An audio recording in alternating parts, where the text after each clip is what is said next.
trouble is we see this constant war and rivalry going on, and there's knowledge being destroyed consistently. They don't have all of that knowledge. So fragments. It's in fragments now. They're trying to continue to reassemble it. They're saying they're going to have this great discovery as well in the end time. And where that knowledge was originally hidden was underneath the Great Pyramid.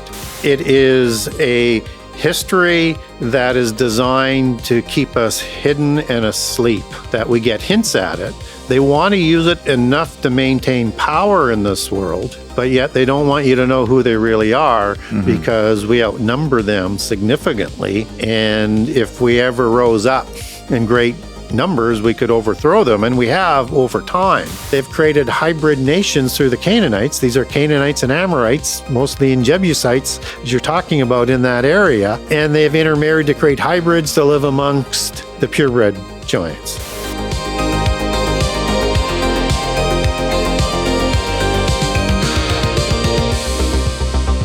We are excited to be back in the basement with Gary Wayne. Gary, welcome back to Blurry Creatures. It's been a while. You had your second book, Genesis 6 Conspiracy Part 2, came out in 2004. We've been trying to get you back on the show since then. I wore my Canadian tuxedo because you came all the way from Canada today. And we're talking giants. We got our Nephilim skull here. Welcome to the basement.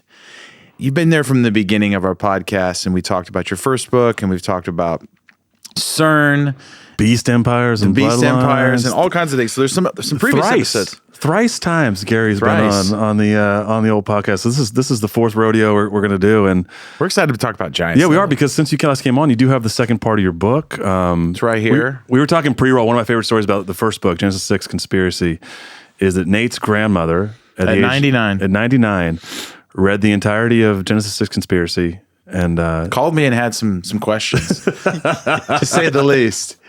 Welcome back, Gary. Yeah. Well, thank you for inviting me back. Yeah. And so happy to be back with you guys and looking forward to the discussion. Yeah. And, hopefully, if our track record is good, as we're going to raise a lot of curiosity and get a lot of audience attention, because that's what we're here to do. We love to talk giants. We haven't talked giants specifically in a while, but we'd love to get into some of the research in your second book and some nuggets, because our listeners have been coming along this journey for the last 6 years, so they know a thing or two about how the Nephilim got here and like the origin of demons and things like that. So we don't have to do a complete Nephilim 101, but we'd love to get into, one of the questions we get a lot is the second incursion and all these kinds of, okay, I understand giants, but I thought they were wiped out and they come back. It's like cockroaches. You can't get rid of them, or raccoons. What do we do, Gary? How do we know? How do you do the research to find these nuggets for your second book? Yeah, and how do you find the proper research even to begin the process, which was what I had to sort of deal with, because I wasn't trying to set out to research giants. I set out to learn about prophecy. But to do that and to find out whether or not prophecy writers were being truthful, were they interpreting all sorts of different things? Were they being accurate? Was there anything that I should be concerned with? And I thought even if there was 10% that was true in terms of what Hal Lindsey wrote about, because he's the one who got me on this track. Yeah, the late great planet Earth. Yeah. Right? Yeah. And so I had to verify whether or not he was being accurate or not. And so the only way you can do that is you have to log the Bible. Yeah. Right. And I had a background which I didn't know was going to come back into play, because when I was young, I was very much a history buff and a mythology buff. Yeah. But I wasn't really aware of giants in the Bible. So when I'm starting to log prophecy narratives and putting it down in handwritten files and log things, and I get to Genesis 6 pretty quick in the first read, I'm going, well, whatever that is, I don't want anything to do with. That's crazy stuff. That's not what I'm here for. Yeah. So I ignored it, right? But then as I'm going through, giants come up, demons, fallen angels, things all the way through the book. And as you're going through a few more times, because you never get everything the first time through or the first 10 times through the Bible, I decided there's too much here to just ignore, and I don't know what I'm going to do with it. I don't know whether I will do anything with it, but I'm just going to log it because it's kind of connected somehow, some way that I'm not sure of yet. But there's a relationship there. So after about 15 years of logging the Bible, I decided I have all these files and I've put it all into narratives and I haven't touched the giant stuff at all. I thought I have enough information here to write maybe 15 books or some very large books, however it's going to sort of work out. But I have a lot of material here, but I don't have a university education. I'm not a minister. I have not done any seminary schools. I've not gone to courses or anything like that. I'm a layman who came back through a challenge that I took to read a book that scared the socks off of me. And I've come at it with perhaps a different lens than other people might because I'm research-based. Yeah. And I use research sort of techniques of my own disciplines that try and keep me on track. And I thought, can I write a book? And I don't have a platform. Yeah. I'm nobody. Like, can I even get published, let alone can I write the book? Would anybody buy it? So I thought, well, I'm going to do something fun because I have this material that I've collected. And I'm going to just see whether I can connect Genesis 6 with Revelation, write a short book. Mm-hmm. So that's how I got started on it. But I knew as in writing this book, all of this material is talked about in all continents, all around the world, in all cultures, all religions, just done through a polytheist lens. And secularism has recorded it, but through a secular lens. Right. And it's been sort of sterilized through that secular sort of lens. Yeah. So I wrote the first 10 chapters pretty quick. Then I thought, well, maybe I should include a little more context for Christians because that's kind of what my target market is going to be intended to be. Not kind of, but it's the whole market. But I'm also wanting to write the book in a way that people will take a look at the Bible, maybe a second look at the Bible or a first look because of the connections that I'm going to draw. So I understand from that perspective, how do you go from knowing nothing about giants to try and learn it and understand that this is a hidden history, as I talk about in book 1 and book 2, and that this information isn't designed to be out there in massive quantities or in ways that you may find easily accessible. So you have to do a lot of digging. You have to connect a lot of dots. You have to go to sources you've not seen before. But what I learned is the Bible is the most reliable history on it, the most accurate history, the less cloaked in myth and allegory than other ones, but it intersects perfectly with the polytheist accounts just seen through the monotheist lens. And so after writing book 1, I thought I would not write another sequel to it because it's an 800-page book. So just to recap, no, but you publicly said you weren't going to do it. I said I was not going to do it. I had another book I wanted to do. Yeah. Still haven't finished that book. Because like you had your own sort of research-based encounter with the giants, whereas I think some people have a paranormal experience. Then they get into things like Bigfoot and the giants because they see something. But yours just like running into this theme over and over and over again in scripture, and you're like, I can't ignore it anymore. Whereas, maybe the casual reader or researcher or somebody who's writing a book might sort of circumnavigate that. I'm writing something about the Gospels or something, and they wouldn't go into. You just couldn't ignore the giants. I couldn't, and I didn't realize the importance to end time prophecy in so many different ways. But the most important lesson was trust what the Bible says. Yeah. Don't rewrite what it says. Don't reimagine what it says. And don't think that it exaggerates, and accept that it is the most preternatural book ever written. Yeah.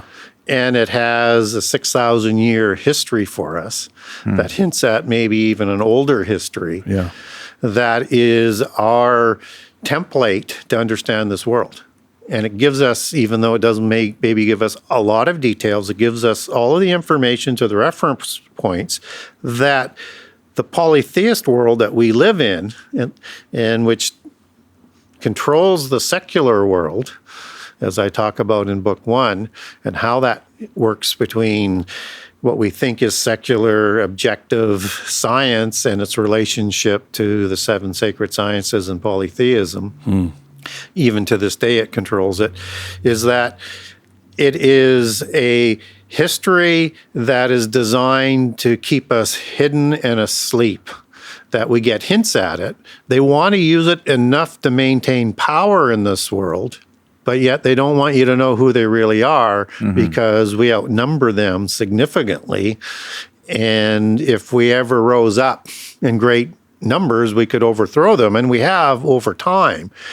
But because we don't understand the history and how they set up, that they have a worldwide hegemony that's been with us ever since the giants were created, and less than 1% of the population likely, and I know there's an extended bloodline family, but of the true power elite have controlled us ever since through holding all the money and all the power and the education.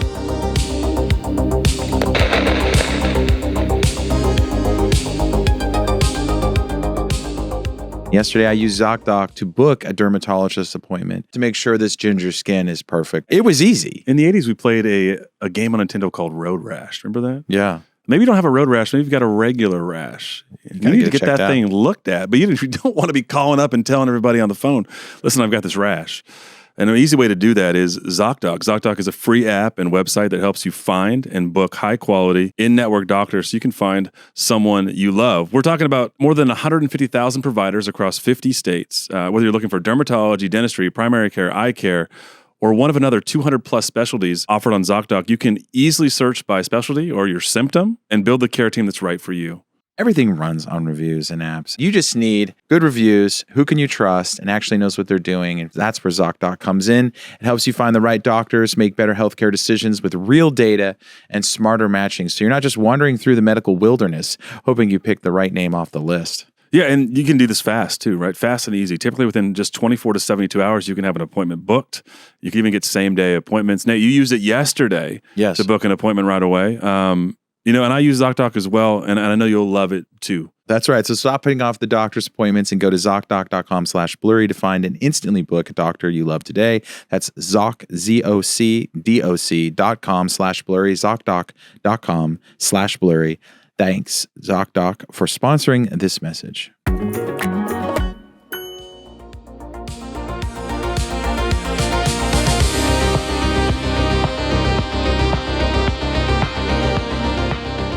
So you're saying those people are polytheists, but they have but they control the secular system in which the rest of us sort of live in. Yeah, because what people don't understand is that in the secret societies who take their genealogies back to specific patriarchal bloodlines from giants, from specific celestial mafia godfathers, as I like to call them, fallen angels or gods in polytheism, that the knowledge that one of their main patriarchs, Enoch, son of Cain, and understand in the Bible there's two Enochs, one son of Jared, one son of Cain, that, again, they like to conflate to keep us confused, received knowledge from Cain that Adam was taught in Eden according to their accounts. And this was a great plantation. It went from the Nile to the Euphrates. It went from Mount Hermon to the Indian Ocean.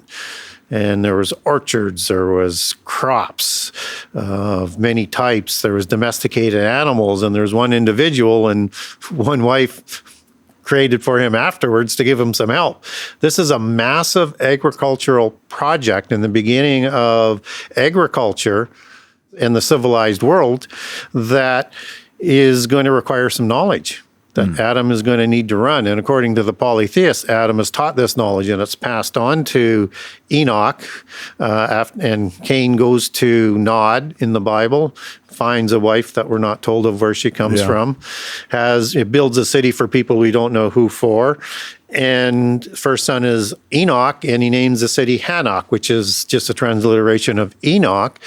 And that Enoch is taught this knowledge that Cain learned from Adam. And this is the agrarian knowledge that they're going to bring to the nomads. Sounds like Eden's very, very big. It's huge. And east of Eden would be on the other side of the Euphrates River in Sumer, where the blackheads and Mesopotamian giants and everything is sort of associated with as you start to link in some different things. But this knowledge is put into 7 sacred sciences by Enoch, and it's developed. And then when the giants are created, they're going to take over this knowledge that is also merging with the knowledge that comes from the gods in polytheism and from the fallen angels in the book of Enoch. Yeah. And it's going to take it to a level we're just catching up to this day. So it's very powerful knowledge, and the giants are going to take over. So they're going to maintain that hegemony right from the beginning. Once the giants are created, they take over their warriors. So they're going to be able to take over the world, and they're huge compared to humans. Let me just sort of finish here to cap off where we were going on. I know it's a long sort of rant, but it's perfect for the table setting of the things that we're going to be talking about. Yeah. So these 7 sciences are going to have to be put into a system where the mundane, the descendants of Seth, aren't going to have, or people who aren't going to be of the royal bloodlines that the Canaanites are going to intermarry into with the giants. And so they create their own mystical religion. I call it Enochian mysticism in book 1. The secular world that's recorded it in polytheism would understand it as Zoroastrianism, both before and after the flood, and somehow crosses over the flood. And this is the religion that merges, as I said, with the knowledge from heaven. And they're going to create mystery schools to teach just the elite, the Elim, Elites, as with the hybrids. Yeah. And again, they name everything, but we don't understand their terminologies. And if people aren't familiar with the term El, that's the Hebrew name for a god or an angel, right? Yeah. And they're the ones who created their spurious offspring, the giants. And so they're going to create this mystical religion that's taught in degrees, just as universities have degrees. And it's a knowledge cult, and they're going to develop this knowledge. And then the secret societies take their beginning back to these secrets, these mystery schools. Mystery schools and a mystery religion. It's a mystery knowledge religion, and that's their start before the flood. And then those secret societies will be restarted again with Nimrod after the flood. But just to sort of get this on the table, so when we look at the 7 liberal sciences today, it's the same knowledge that is controlled by polytheism. And how do we know that? Because of what they decided to do right from the beginning with the knowledge. One was to lead people away from God. Second was to not give God credit for anything. The third thing was to slander God. And the fourth thing was to honor everything they do in their religion after their gods. Yeah. So they build architecture on universities that are from the beast empires, which are run by the giants after the flood. They're going to set up this degree system. They're going to name everything after their gods. You don't hear anything named after things of the Bible. It's always about the polytheist religions. Yeah. Anything but creationism out of the Bible is permitted in universities, but that is not. Whether it's whatever label you want to put it on a creation or design type of beginning, they cannot permit it. And you're going to achieve a degree at the end, as you would do moving up in mysticism. You're going to be dressed in black garbs, which are basically Mithraic, Cathar gowns of priests, right? Yeah. This is a whole ritual and everything that we're going through. So it's important to understand how they control science. And why science is only funded by preconceived agendas that would produce a particular outcome. And if you don't come to them for funding with what they want to be researched on, and they don't approve it because it doesn't achieve their goal or their narrative, you don't get funded. Right. So they control everything from that aspect. And so we live in this sea of polytheism, and we don't understand the world that we live in. But they tell us in certain ways. We just are not learned enough to understand how they do that. So they know they can hide everything in plain sight. So they cloak it in secularism, though, right? So they that's the interesting part of that. Yes, they do. And evolution. Right. But evolution goes back to polytheism. It's just a different way to godhood. They just don't tell you the end goal with that. Something you brought up that I don't think that we've heard a lot on our show is that sort of this idea that Adam got knowledge. What's the difference between the knowledge from the angels and the knowledge that Adam brings from the tree? Is there? Well, yeah, there's different aspects of it. That. So, Adam is created and he's going to be provided knowledge. Whatever knowledge it was, we're not told biblically, but one presumes somebody is teaching him, likely God, because that's all we have for information there on this. And yet he's permitted to do anything that he wants at this point in time because he's completely innocent. He doesn't know good from evil. And that's how Satan, through the serpent nahash, is going to deceive Adam and Eve after Eve is created. So they're going to get this additional discernment of understanding the flip side to knowledge. So we understand knowledge, I think, quite well in our age, that it is a two-sided coin or a double-edged sword. Yeah. It can be used for good or it can be used for evil. And so knowledge is neither good nor evil. It's a tool, right? It's a tool. It's the application and the intent and the spirit of what you're doing that counts. And so this is added to the mix, and they're not ready for this, right? And so now they're going to be continually influenced by fallen angels after the fall in Eden. And if there are other peoples created other than Adam and Eve, and I think there is, based on the details being different in Genesis 1 and Genesis 2, and the way Adam is created and a whole bunch of other details, then they would already have been converted to polytheism. And they would already have been worshiping the pantheon. And this serpent that deceives Adam and Eve is unaccounted for. It's a walking, talking, intelligent being. Yeah. And the word nahash has a root word, nahash, in Hebrew. That's the CH. They're pronounced with an H sound, not a K sound or ch sound.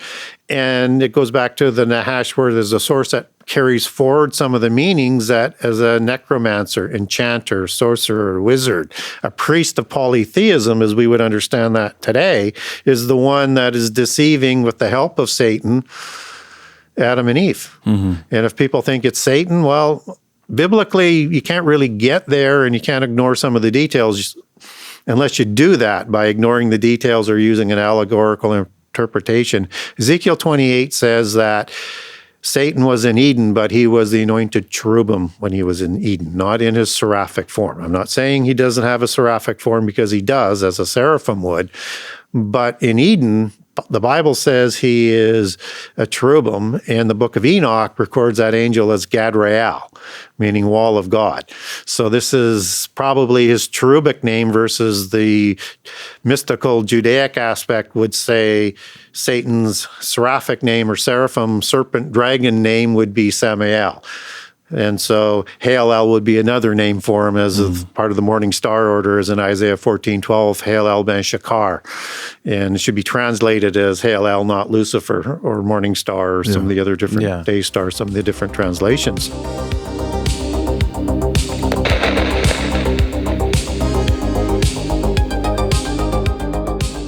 Mystery stories on Blurry, but we don't want the meat to be a part of that. So that's right. Good Ranchers. Good Ranchers is the answer, right? For some of us, we're walking into grilling season right now. You get the coals ready, or maybe you're on a gas grill, or maybe you've got a Traeger like Nate and I have, and you want to do a long smoke, right? I mean, regardless of what it is, springtime is here. Sometimes around the corner. It means we're going to grill, and you want to know what meat you're putting on that grill and you're putting on the table. And Good Ranchers just isn't just meat. It's 100% American meat delivered straight to your door. All of the meat from Good Ranchers is pasture raised, no antibiotics, no added hormones, and it's 100% from American ranchers right here in the States. So you know exactly where it's coming from. Yeah, they're one of the first companies to have seed oil-free chicken McNuggets, by the way. My kids love those. And they just launched brand new custom boxes, which I'm really excited about because I've been a Good Rancher subscriber for almost 3 years.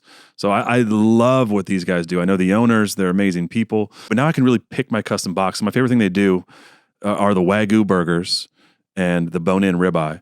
So in a custom box, of course, I'm gonna load up on that, load up on some of those oil-free nuggets. You know exactly where your meat came from. And you also get a free gift in every order for life, which you get to choose. And for us, knowing that our meat comes from America, that we're supporting a company that gives back to American ranchers, and is started by an amazing Christian couple, there really isn't anything better here. That's right. When you start your plan, you'll get to choose a free meat that will be included with every order at no additional cost. And with our code Blurry, you'll get $25 off your first order. That's free meat with every order and $25 off your first order with code BLURRY when you start your plan at goodranchers.com. Goodranchers.com, American meat delivered.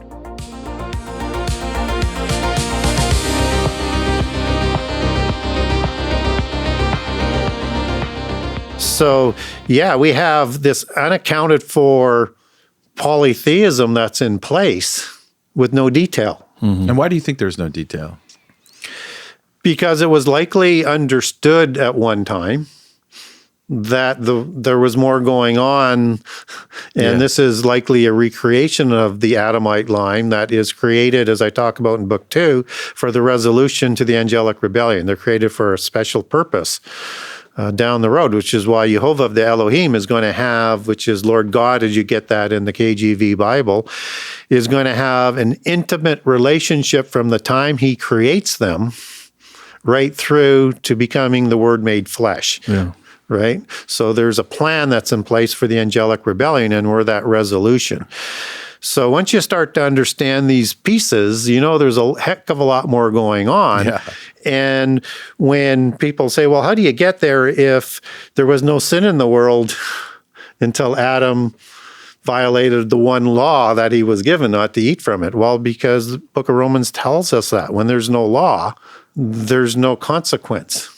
Yeah. And the law wasn't introduced until the creation of Adam. So what was going on with the serpent people or with the people of day 6 had no implication or consequence according to the law. It's not been set in place. So Bible tells us these things if we want to pay attention to it.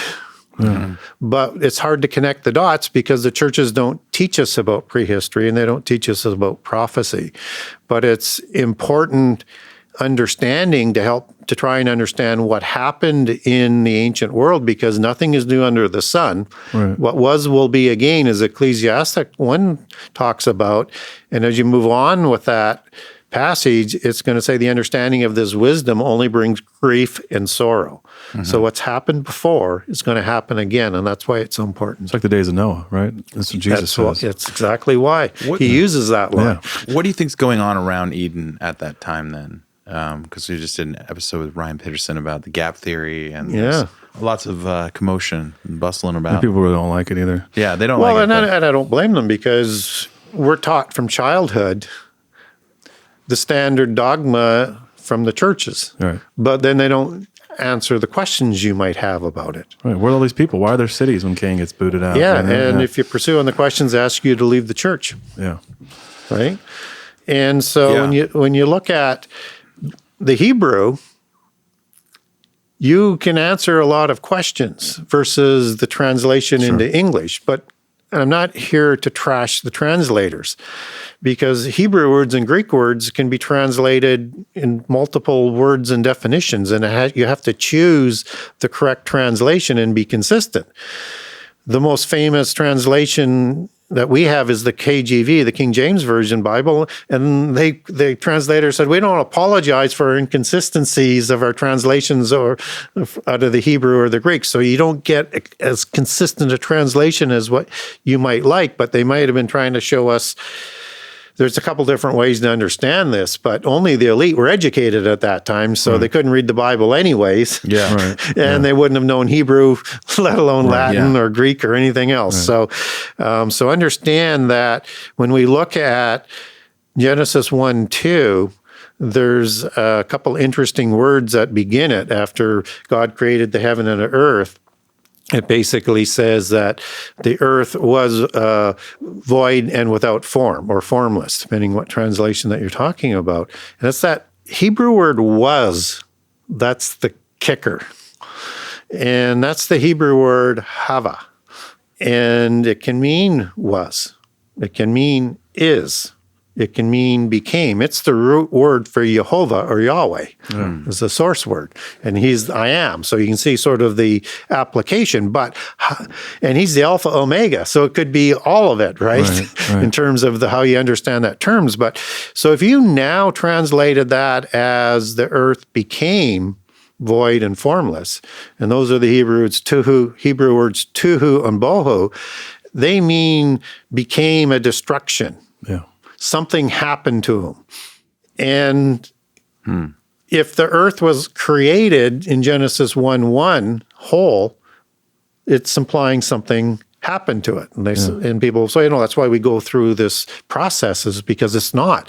But then that now becomes in contradiction with other Bible passages downstream. And one of the standards I have is you have to reconcile everything in the Bible. Yeah.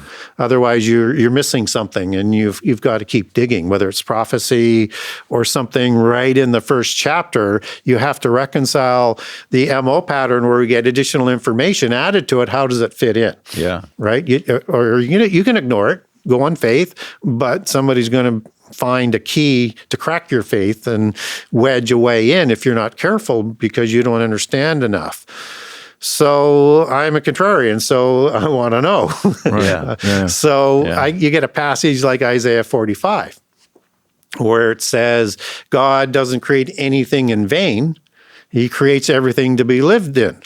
So then why did he not create it as he says he did in Genesis 1:1? Why is there a process starting in verse 2? And then you understand that word vain is tuhu. It doesn't create anything in a chaos that's been destroyed, that's without form. He doesn't do that. He creates everything to be lived in. And then it starts to make sense. Well, there's this really weird passage in Psalms 104 that talks about the creation of the angels and the foundations of the earth. And then it says, when God sends his Holy Spirit, the earth is renewed. Well, that's kind of strange. What's this renewal aspect of it? And that's why I call the theory not gap theory, but the renewal of the earth. So you have this creation account in the book of Psalms that's talking about when angels are created before creation, as the book of Job talks about, because they're celebrating at creation in Job 38, where the morning stars, part of that morning star order that I talked about with Satan, and the sons of God are celebrating this creation. So again, we're starting to see some additional information coming into Genesis 1, but you have this destruction that seems to have occurred there because somehow it became void and formless sometime after the creation of fallen angels. And does it have any association with the angelic rebellion that may have caused that sort of destruction? So it's this renewal of the earth that shows up in Genesis 1:2 as you connect that into the Holy Spirit hovering over this chaos. And then the renewal process happens, right? And so all of a sudden it starts to make a whole lot of sense. And then we have this chapter in 2 Peter 3, which is kind of a macro template going from in the beginning, Genesis 1:1, and the fire that's reserved for the end time. And it's talking about this planet, this earth that was in the water and out of the water that perished. So everybody says, well, that's the flood. Oh, really? Well, I don't recall any details in the flood story that says the whole earth perished. Only the land animals died. Everything in the sea died. All right, Everything under the ground, insects or whatever, didn't die. So how does the whole world perish? And what's this in the water and out of the water things? Well, if you understand the creation renewal process of establishing the firmament, God's going to separate the waters below to the waters above, and he's going to create the firmament that's going to be inclusive of the sun inwards as he sets the lights in place later. And he's also talking about in that passage that a year is for us as 1,000, or a day is 1,000 years for us. Yeah. Right? And so people say, well, that can't be because God established the sun, but he doesn't establish the sun and the moon until day 4. So all of a sudden now you might have 1,000 years between each days, or there's a change somewhere through, but you have a longer period of time in there than generally associated with. So if he was renewing the earth with the translation of Hava as the earth became void and formless, with the cause that we're not told of, but after the creation of angels. And we know there's a rebellion of angels, and we know they provide knowledge and technology, and they have angelic technology thereof, that they likely had the ability to destroy the world in a war when they rebelled. So now when we look at this renewal of the earth, we have this water that was in the water. So if you're going to renew the earth, you're going to separate and create the firmament. But if you have a destruction of the world, right down to its foundations, as the book of Job talks about, then that firmament would collapse in that destruction by fire. Now you have an interesting connection to the time of the flood, because is the flood an intercession because of the knowledge passed on to the giants and the antediluvians that they could destroy the world by fire, and God intercedes to permit the flood to come, because 2 Peter 3 again says that fire that was in the beginning in the destruction is reserved for the end time. So things start to make a whole lot more sense, and that we start to have a little bit longer earth possibilities, both in the days of creation with this possible gap that's between Genesis 1:1 and 2, and we start to reconcile passages with a better understanding of this other possible translation. And I understand this should not be a faith issue. Yeah. But if you have questions, you're not going to get your answers down a dead-end tunnel. So you're saying there's verses like Peter, Ezekiel, Psalms. Job, and Psalms that are all kind of talking about Jeremiah. things that are going on. And that's what you need to do. You interpret the Bible with the Bible. That's the whole point. So you think, I was going to ask you, do you think this is just in the same as Genesis 6, that this story at the time of the writing of Genesis was understood, so it's implied, like, oh, you know this, just like Genesis 6 is 4 verses. But it sounds like there's you guys know the story. Two Genesis 6 events. I mean, it was understood. You know, in the time of Josephus, who wrote the Israelite history, so it wouldn't be lost after the diaspora and the war with the Romans and the destruction of Rome, destruction of Jerusalem and the temple. It was common knowledge of giants worldwide, and he made note of that, and that they were the same beings as talked about in Genesis 6. And to show you how things change over time and how the common understanding has disappeared, you have this interesting passage that he talks about in, I think it's 132 in Antiquities, and there's a special note in there, but it has the 120 years in Genesis 6:3 that everybody is told is the commission of Noah, except that God doesn't make a math error, at least I wouldn't think so, being all-knowing, and that the commission of Noah begins with the birth of his children, and that's marked at the end of Genesis 5, and then starts again after 6:4 with the creation of the giants, because the whole earth is being corrupted by these giants and the violence. That's 100 years till he goes on the ark. Not 120 years. If you take that back to the Hebrew, this is not talking about Noah's commission. This is talking about a spirit of God that's not going to be in a physical body that's immortal forever, because you're creating gods in the physical world. So you have a physical body that's immortal, that's been created by the fallen angels with the sons of God, as are talked about in Genesis 6:1. And you have an immortal spirit, counterfeit spirit, that's passed on. So what God does is he takes away the immortal physical aspect. So those bodies are going to die, and limits the age to 120 years. And Josephus defines it that way as well, from that period of time. And he also provides descriptions of what the giants looked like and the size of them in his accounts from their perspective. And these bones were still on display when he lived, to remind the Israelites of who these giants were and who their ancestors fought. Can we get into that now? Because I want to get into so you go through in the second book, right? Really like a hierarchy of giants. And I mean, this is a ton of research on your part, but can you walk us through, like, after the flood, they're there again, right? Genesis 6:4 says they were in the land and thereafter. And the flood comes, and then there are giants again. Obviously, we know this because of the conquest of Joshua, Og of Bashan. But you break it down. You've got the Raphaim, the Anakim, the Amim, the Zamzumim. And can you talk about this hierarchy of giants and how we are to understand?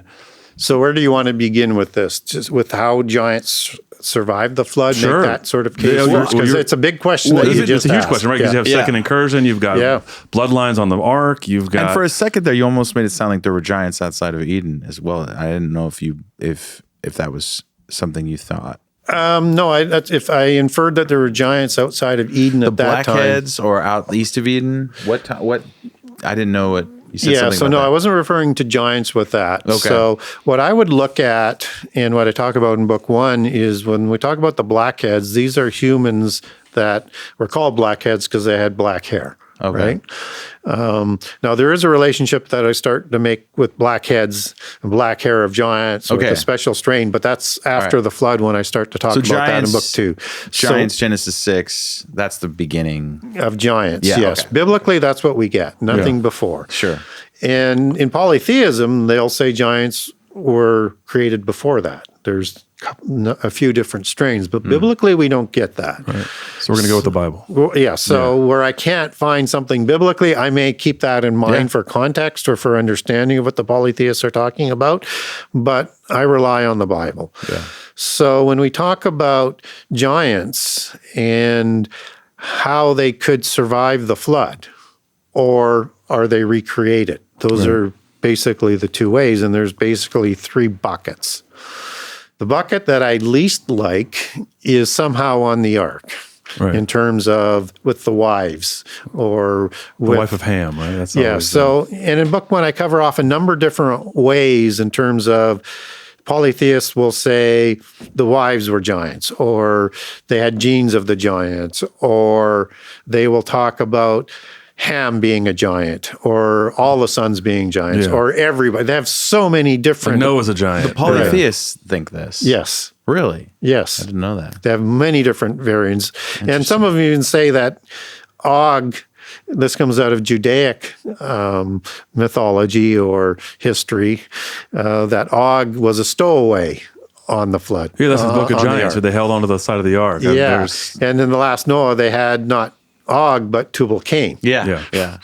Right? Yeah. So you see how they're working some of those things in that we don't get biblically. Right? Yeah.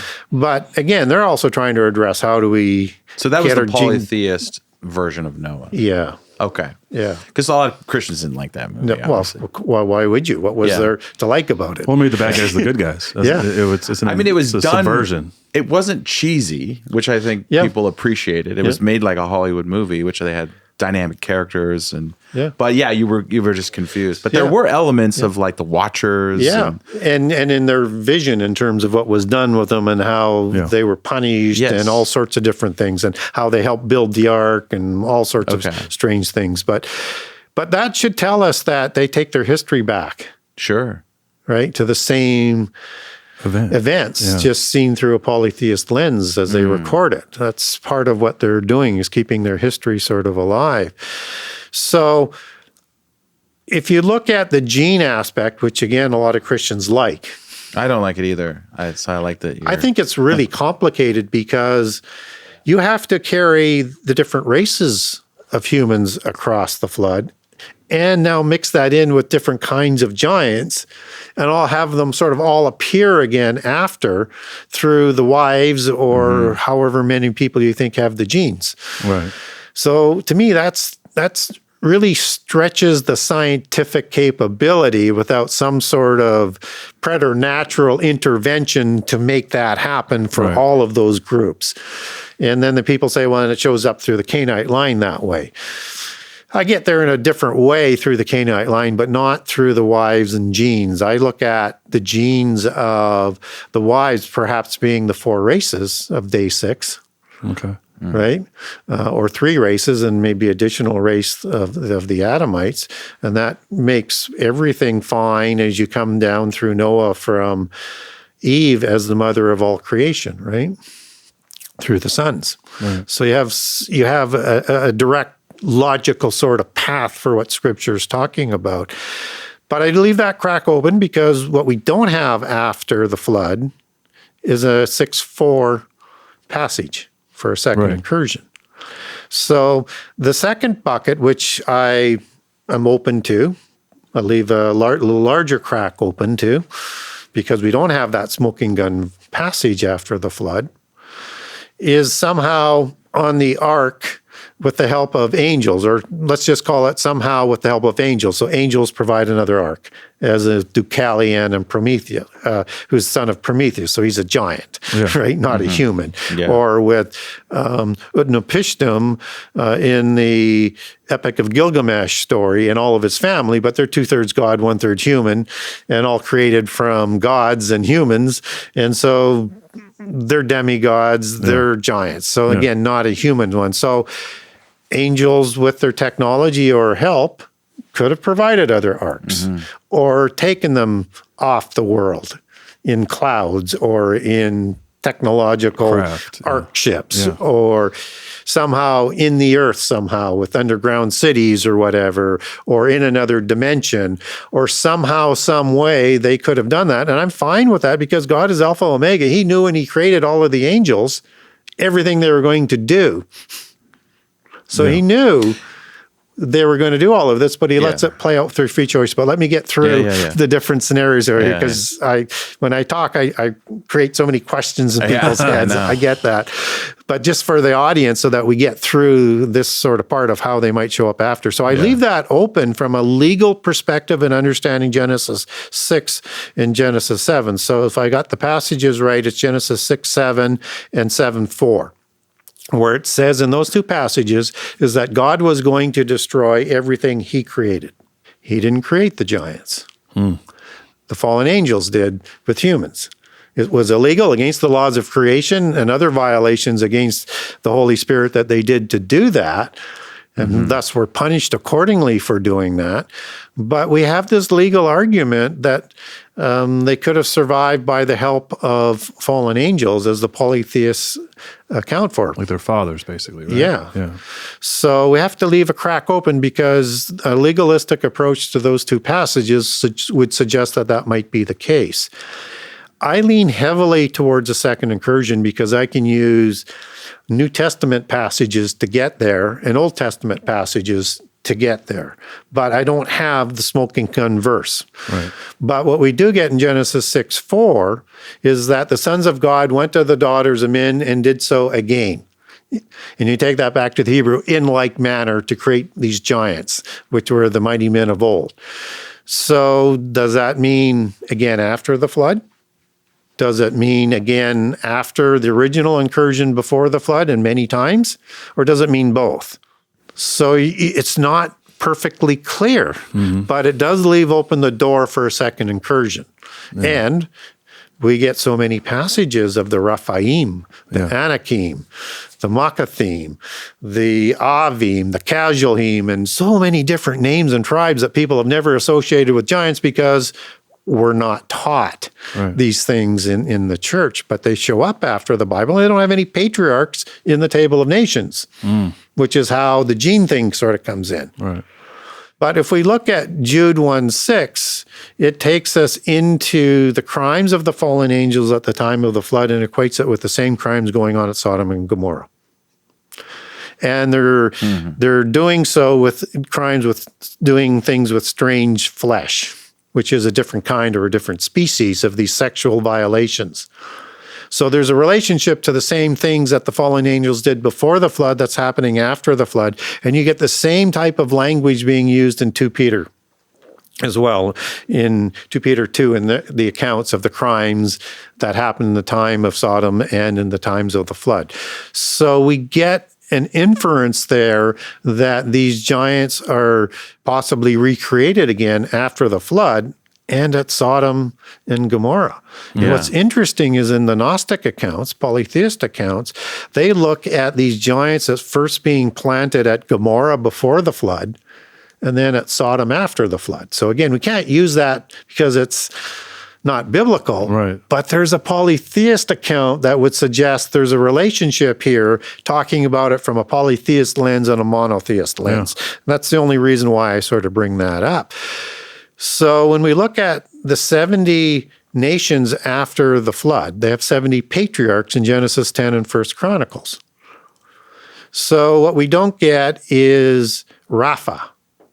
And Rafa is the Hebrew word for giant that's used 25 times in the Old Testament for giants after the flood.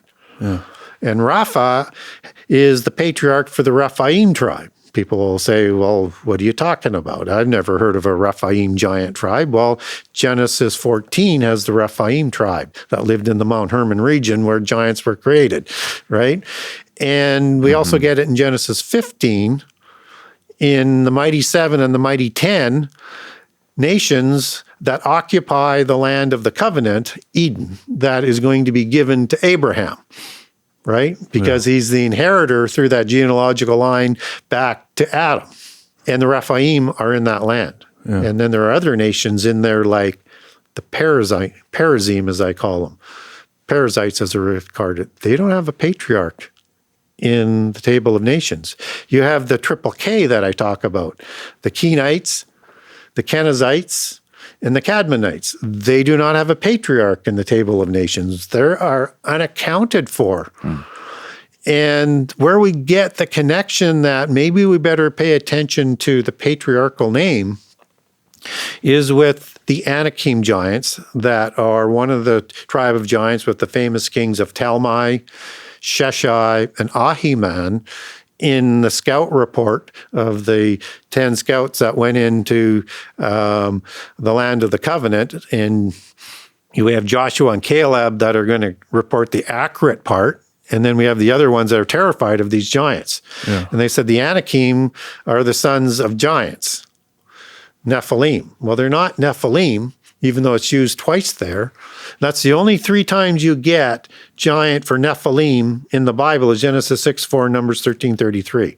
But this is in the exaggeration part of the report to terrify the Israelites not to go in and take on these giants. So we know Anakim aren't Nephilim, and how do we know that? Because in Deuteronomy 2, with some of the tribes that you were talking about in terms of the Zamzuzzim and the Emim, the Anakim are also listed. And Anakim are giants, not Nephilim, but Raphaim. Yeah. And so that's the post-Diluvian terms. They're somehow distinct from the Nephilim. Otherwise, you'd use Nephilim there again. The Hebrew is telling us something, but they are giants.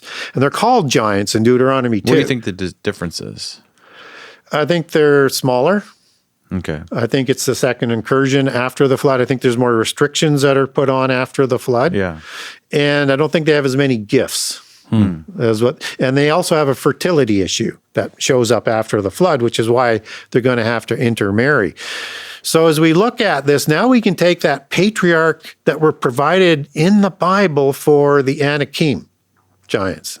And it shows up in the book of Joshua in the War of Giants in the Exodus that the patriarch and the greatest Anakim giant, and the term patriarch or the father of the Anakim is Arba.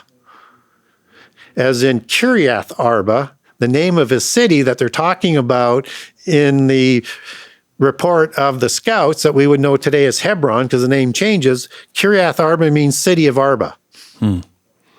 Right? Arba is the patriarch, and Talmai, Sheshai, and Ahiman are somehow descendants and kings as Anakim giants of Arba.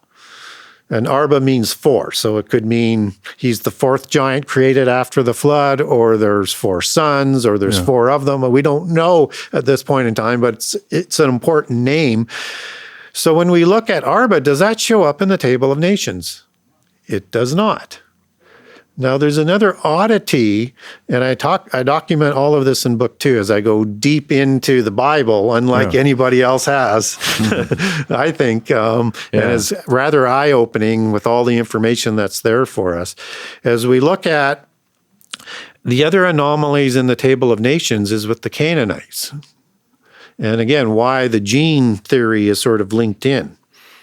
So when we look at the Canaanite tribes, we get 2 sons coming out of Canaan, son of Ham. We get Heth for the Hittites. We get Sidon for the Sidonians. And they're going to settle in the north, in the Tyre region. But all of a sudden now we get 9 patriarchless tribes. All the other tribes in the Table of Nations have a patriarch. Why do we not have a patriarch for these individuals?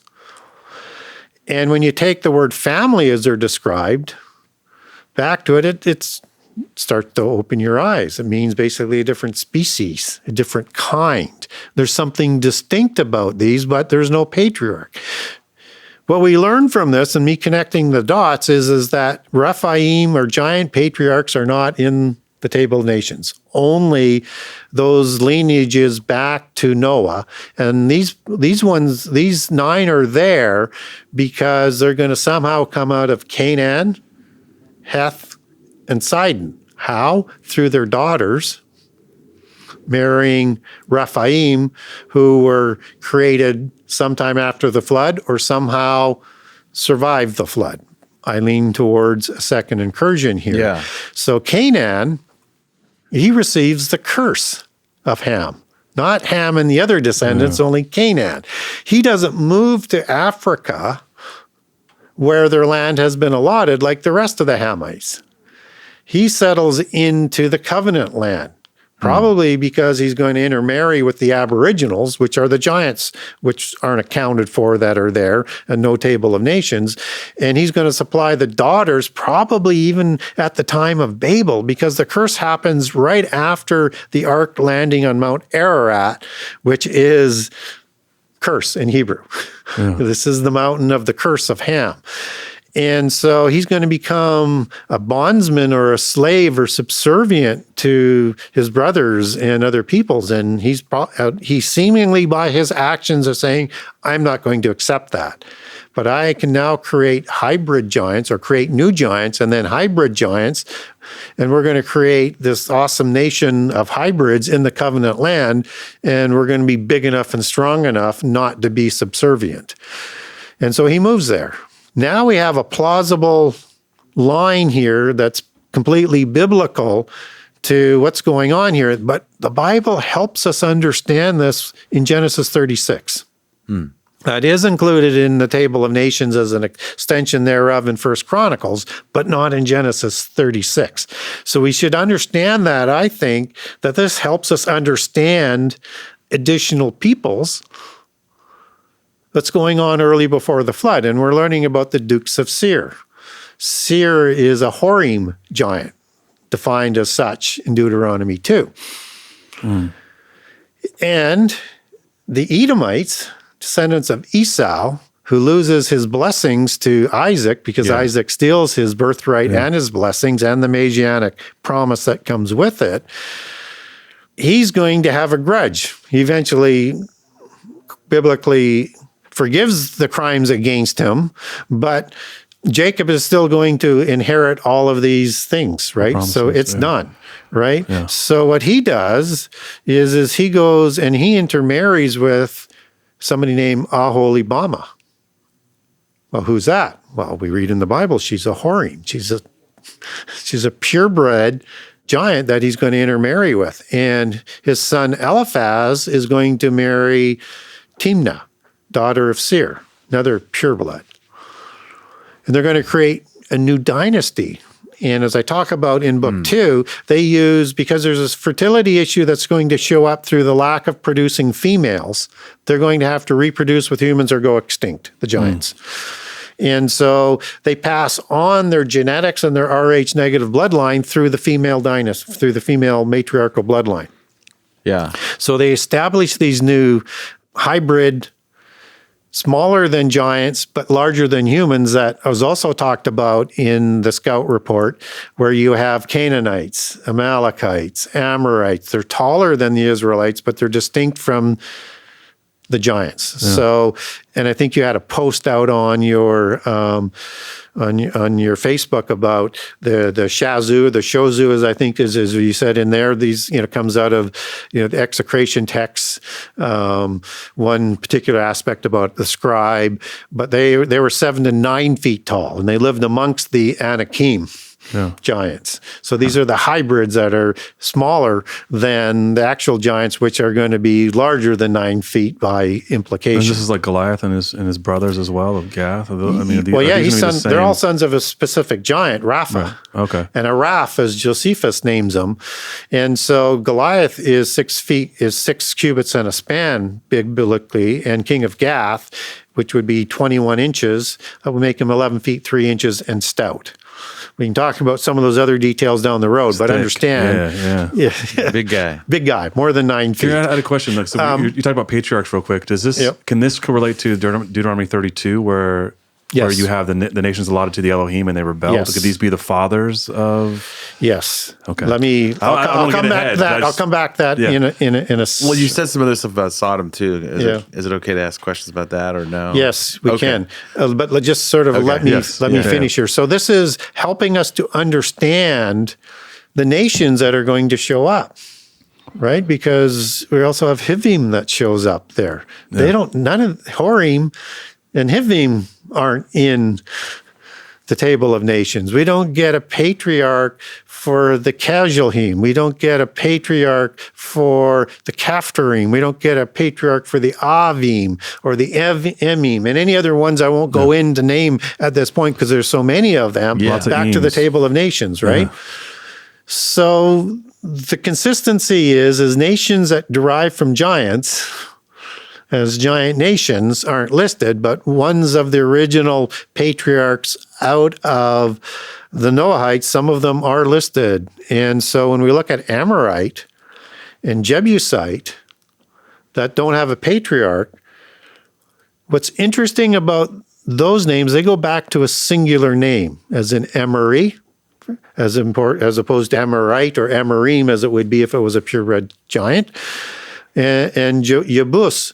And just as we get for Horim, as we would understand that in the plural, and the I am male plural of the majestic bloodline of angels, as it was understood in antiquity, you get Hori in the singular. When you get Anakim, you get Anaki. When you get Hivim, you get Hivi. For the Hurim, which are the secular version of the 3 branches of the Horim, you get Huri, as you take that back to the Hebrew, all singular, back to specific patriarch, because they were named patronymically, right? And so eponymously named as the tribe from the patriarch. And so who would Jebus go back to? Who would the Jebusites go back to? How about Jebus or Yubus, because that would be a Y sound in Hebrew, as the patriarch? Yeah. And as you look at that as a definition coming out of the Strong's Concordance, they say, well, it's some sort of relationship to original patriarch, but they don't define that exactly what that means. But Emory goes back to a giant we can trace not biblically, but through the Ugaritic text. That has the creation as the second incursion of the Raphaim, RPM in the original Semitic. And understand Hebrew is a Semitic language, and we have RPM as a root word for Rafa or Raphaim. And understand the H comes in along with the vowels through the evolution of Hebrew.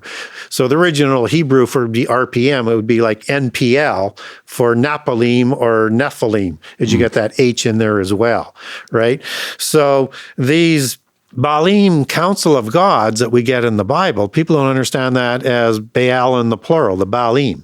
Yeah. It's the Baalim council of gods that take over for the parent gods, which were ruled before the flood by El. Baal is the son of El. So like a fallen council. This is a replacement council because the parent gods went to the pit prison before the flood. Yes. So they move up. When you look at host of heaven, that's the Hebrew word Saba, meaning army of angels that we're told not to worship, aka polytheism, the stars, right? And that it implies rank and order in an army. So they have rank and order in their hierarchical structure, and so they would move up. So it's like a mob. It's like if you lock up John Gotti or the mob bosses or Capone, then the underboss now becomes the boss, right? Yeah. Right. And through the visible aspect, in the physical world, through their offspring in the same way. Yes. Through bloodlines, right?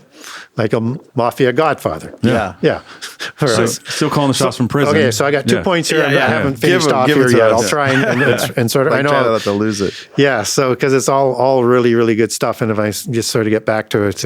Let's do it, Gary. So in the Ugaritic text, we get the council of the Baalim council that rule from Mount Saphon. Mm-hmm. Saphon is the Hebrew word for north. Mm-hmm. This isn't Mount Saphon as the seculars were put by Tyr, Mount Hermon is called the mountain of the north in the Bible, in the land of Bashan, as you get that out of the Old Testament. This is Mount Hermon, where the Council of the Gods was located. That Baal would come through, guess what? The gateway to Hades at the foot of Mount Hermon to inspect and rule over his realm both on the earth and in the underworld, right? In another dimension. So we have this relationship of words, same Baalim council that the Bible talks about, and Baal is the one who creates the Raphaim. But other gods create giants. We get one god that's named Amur, transliterated as Amaru in Mesopotamia. And a couple other ones, I won't go through them, but they're all very, very similar. And it's the root word for Amori, for Amorite. Now, he has a son, a demigod son that's a servant, just as the Raphaim are all called servants and all part of what they call the assembly of the Ditanu, the assembly of the giants. And that's a transliteration of Tuatha De Danann, or the Tuatha Danu. There's many different transliterations of that. This is the giant council of tribes who received the divine right to rule as kings after the flood, and was done before the flood. And so he produces a son named Amur of the same name as he's listed. So now we have the giant and the god that you can take the passing on of that name on, and now you can start to decode in the same way and take back through patriarchal or places named after giants and gods of the other patriarchs of the 9, which I do in book 2. So it's important to understand that. So who's this Baalim council that we're talking about? Well, as you mentioned, we have the Council of Gods in Psalms 82. Yeah.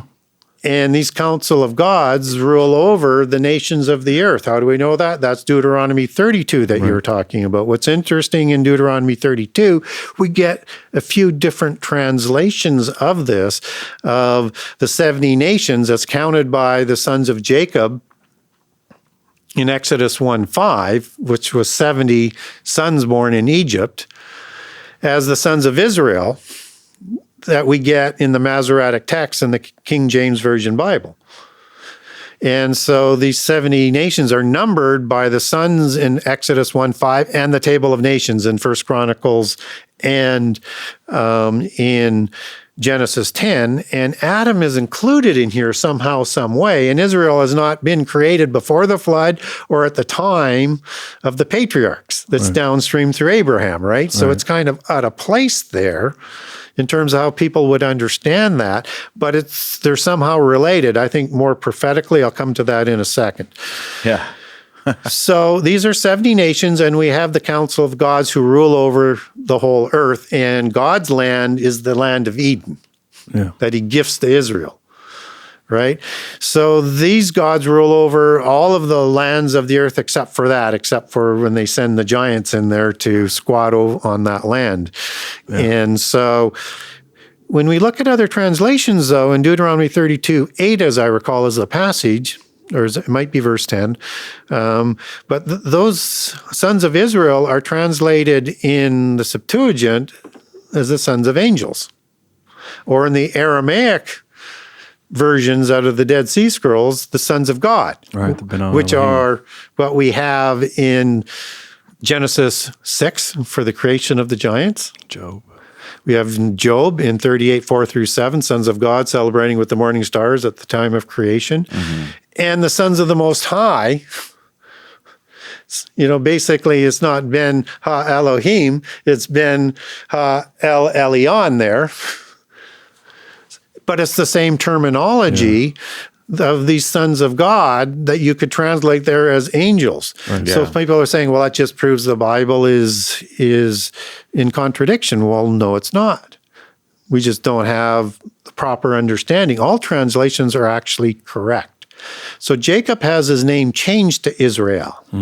And people think because he wrestled with God in that passage, and that's how we get the definition, that's what the word means. Well, that's what it comes to mean. Yeah. But it has a different, older meaning.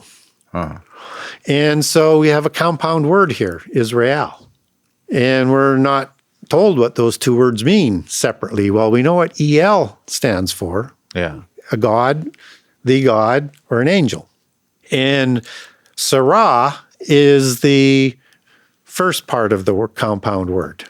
And it has a relationship with Sarah and prince and royale as you get into the words rooted there. But it means a ruler or a prince in that application. So now you have Ben Sarah El there. And the meaning can be and should be, I think, not as the sons of the prince of God. I think it should be sons of the ruling God. Yeah. Right? Which is now the same thing as the sons of God, who rules everything, El Elyon. And so when we look at that translation in that sort of manner, understand that this is a title that is given to Israel. They weren't there then, but in the millennium, it's a prophecy. So in the millennium, the nations are going to be numbered after the sons of Jacob in the millennium. So you have what I call a bipartite prophecy or a dual prophecy. Gives you important information about prehistory. And so we get the setup of the ruling gods ruling over 70 nations after the flood. By implication, the same amount of sons, even though they're not listed, of Adam before the flood, with the parent gods ruling before the offspring gods take over. And we get the organizational structure of the land and the layout for the tribes of Israel and the reader, because this is happening as the conquest of the covenant land is starting to take place, and we need to understand that prophecy and those details, and it's prophetic for the end time. It's very unique. It's like Isaiah 14, Ezekiel 32, Ezekiel 31, and other bipartite prophecies. Man, they're distinct. So, okay, all right. For the person who just listened to this, I would say first off thought is the sons of God are more rebellious than we understand them to be. Absolutely. So they're rebellious to cause the earth to become void, right? Yes. Then they come back in Genesis 6. Take wives. And then in that verse, here's the question. In between there, they may have led all of the people of day 6 astray.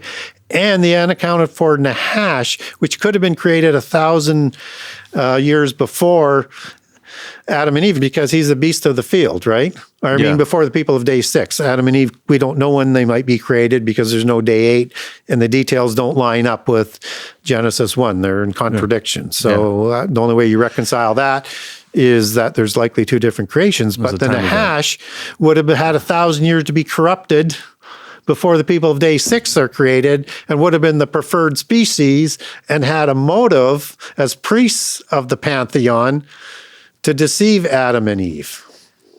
And do you think that the second incursion is in Genesis 6 itself, when it says, there were giants on the earth in those days, before and after, when the sons of God? It's saying, they're saying this thing happened before and after, when this thing happened. Yeah, I think it says both. It says then and after. That's how I would understand it. Because when you take that back again, in like manner, and we're not told how many times, they just did so again. We're not told how many times again or when, but by inference and by the details we're provided through the passages of Sodom, in the New Testament, and all the giants that show up after the flood that we don't have an explanation for and we don't have patriarchs for, yes.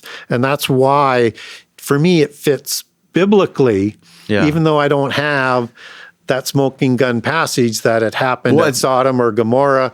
But what we do know is it's the same proponents that would do the same thing, and why we would have distinct form of giants after the flood. Yeah, it's just how maybe modern people read a verse, but it seems like that part comes first, and then how it's done comes after. And then in Sodom and Gomorrah, 2 angels show up to deal with it. Yeah. So it seems like there are loyal angels who are sent to kind of clean up areas.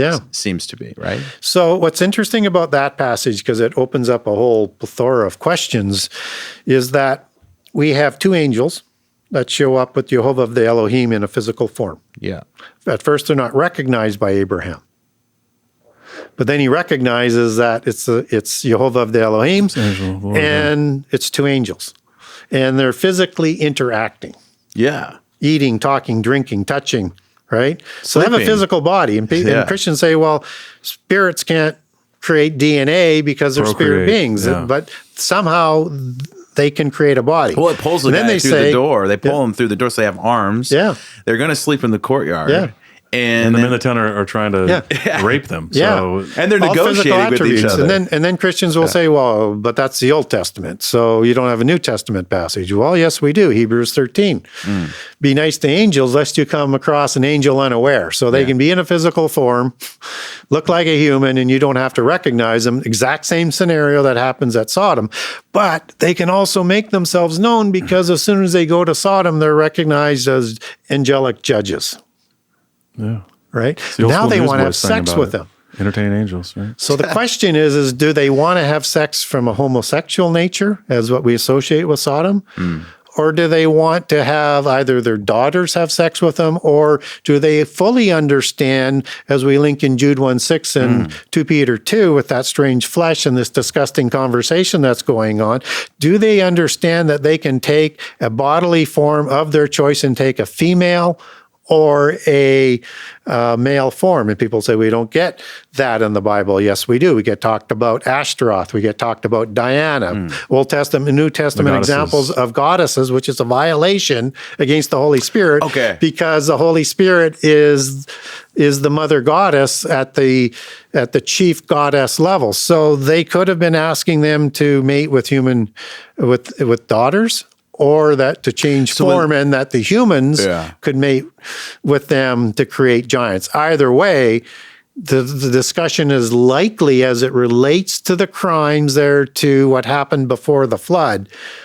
There's reproduction of giants taking place. So we, as modern people, read Sodom and Gomorrah and we're like, man, see, they were so lustful, they even wanted the angels. But I think that they knew, you're saying they knew they could hook up with these angels and produce what they wanted to. Yeah. So I never thought about it like that way, that there must have been other angels mating with humans for them to desire. Yes. Well, they're kings of Sodom, and the Pentapoles would be Raphaim or associated Raphaim type giants, because they took over the kingships and the nobility.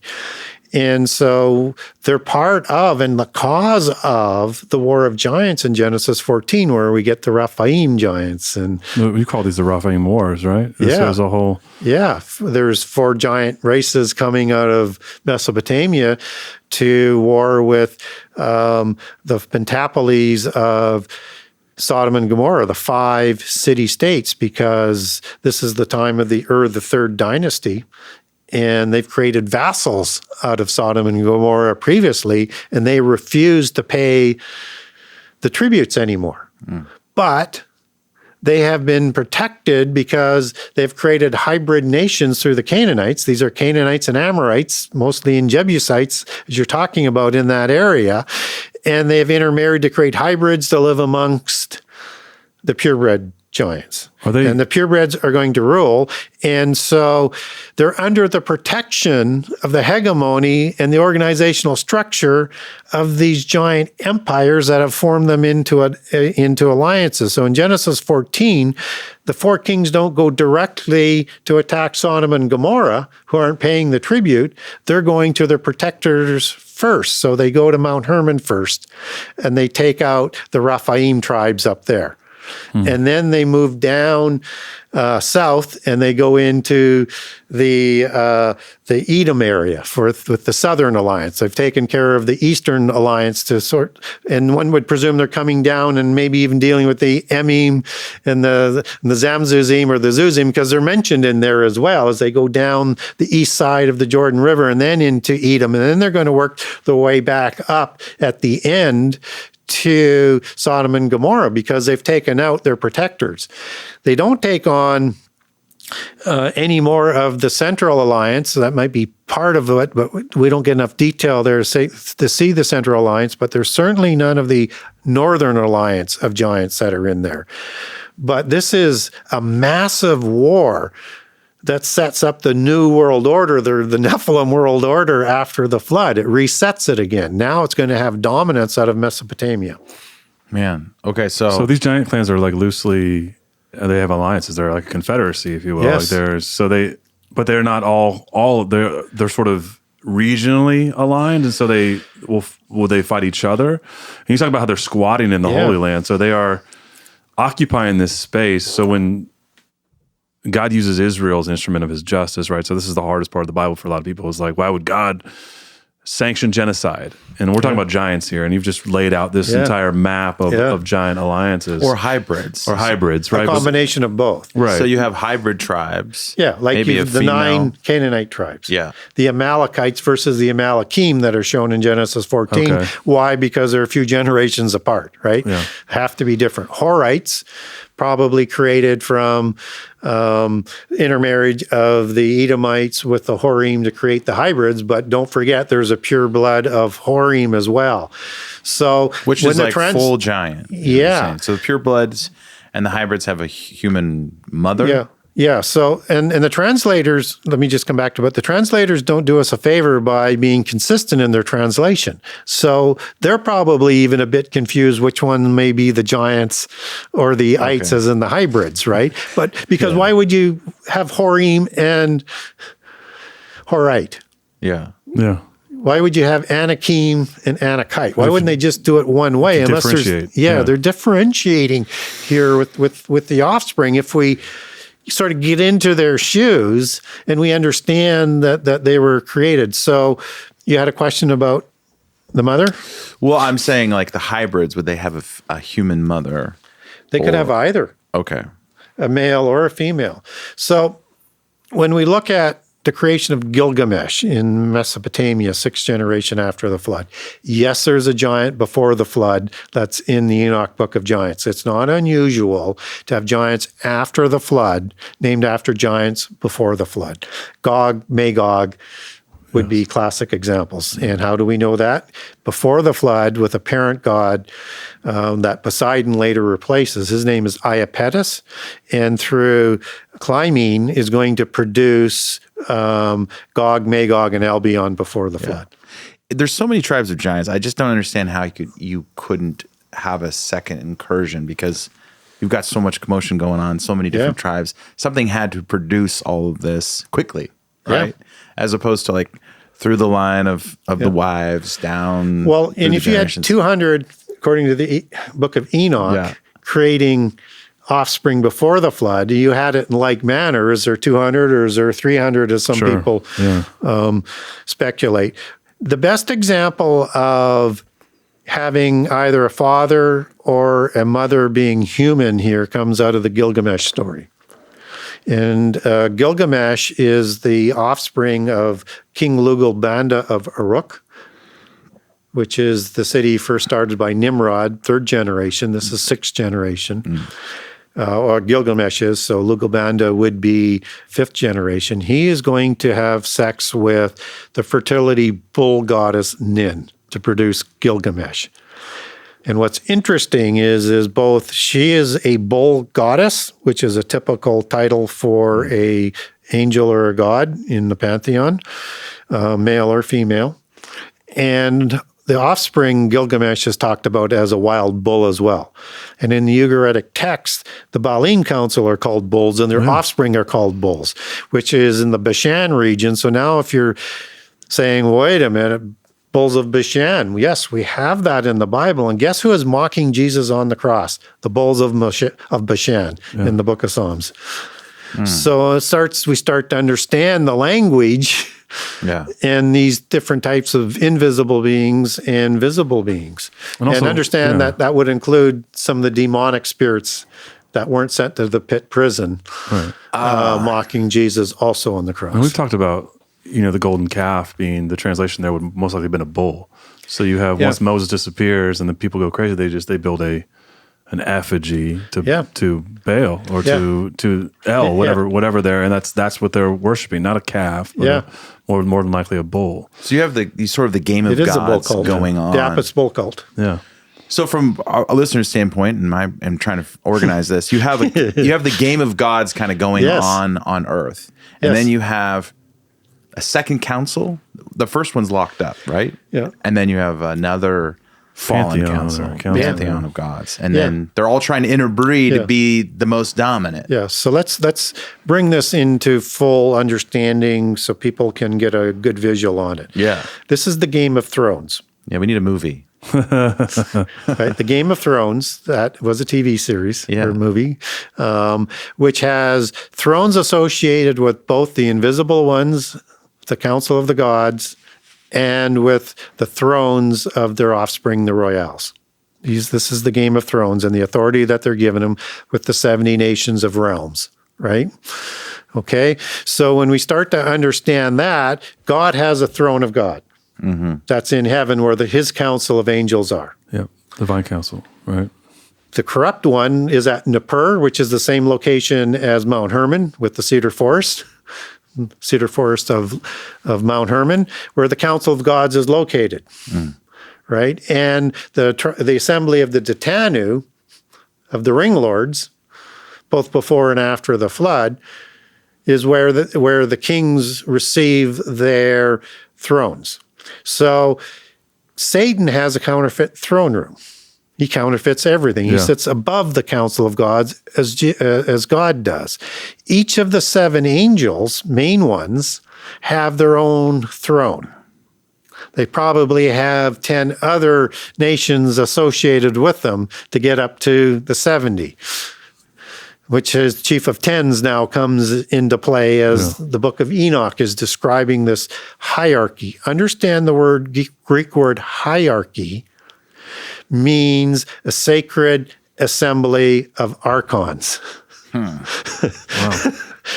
Right? So when the Gnostics are talking about the externalization of the hierarchy, as Alice Bailey talks about starting in 2025 of their end time, guess what they're talking about? Making this invisible hierarchy, Council of Archons, visible with the visible ones. So this Game of Thrones is exactly that they're talking about. But we see it played out through their divine spiritual offspring of the royals. And understand that royal means kings of God. Roy is in the old French word roi, R-O-I, and rooted back into reg and regalis in Latin for regal and things associated with royal, and back to Indo-European, which is the language of the giants, Indo-Aryan, R-E-G for ruler.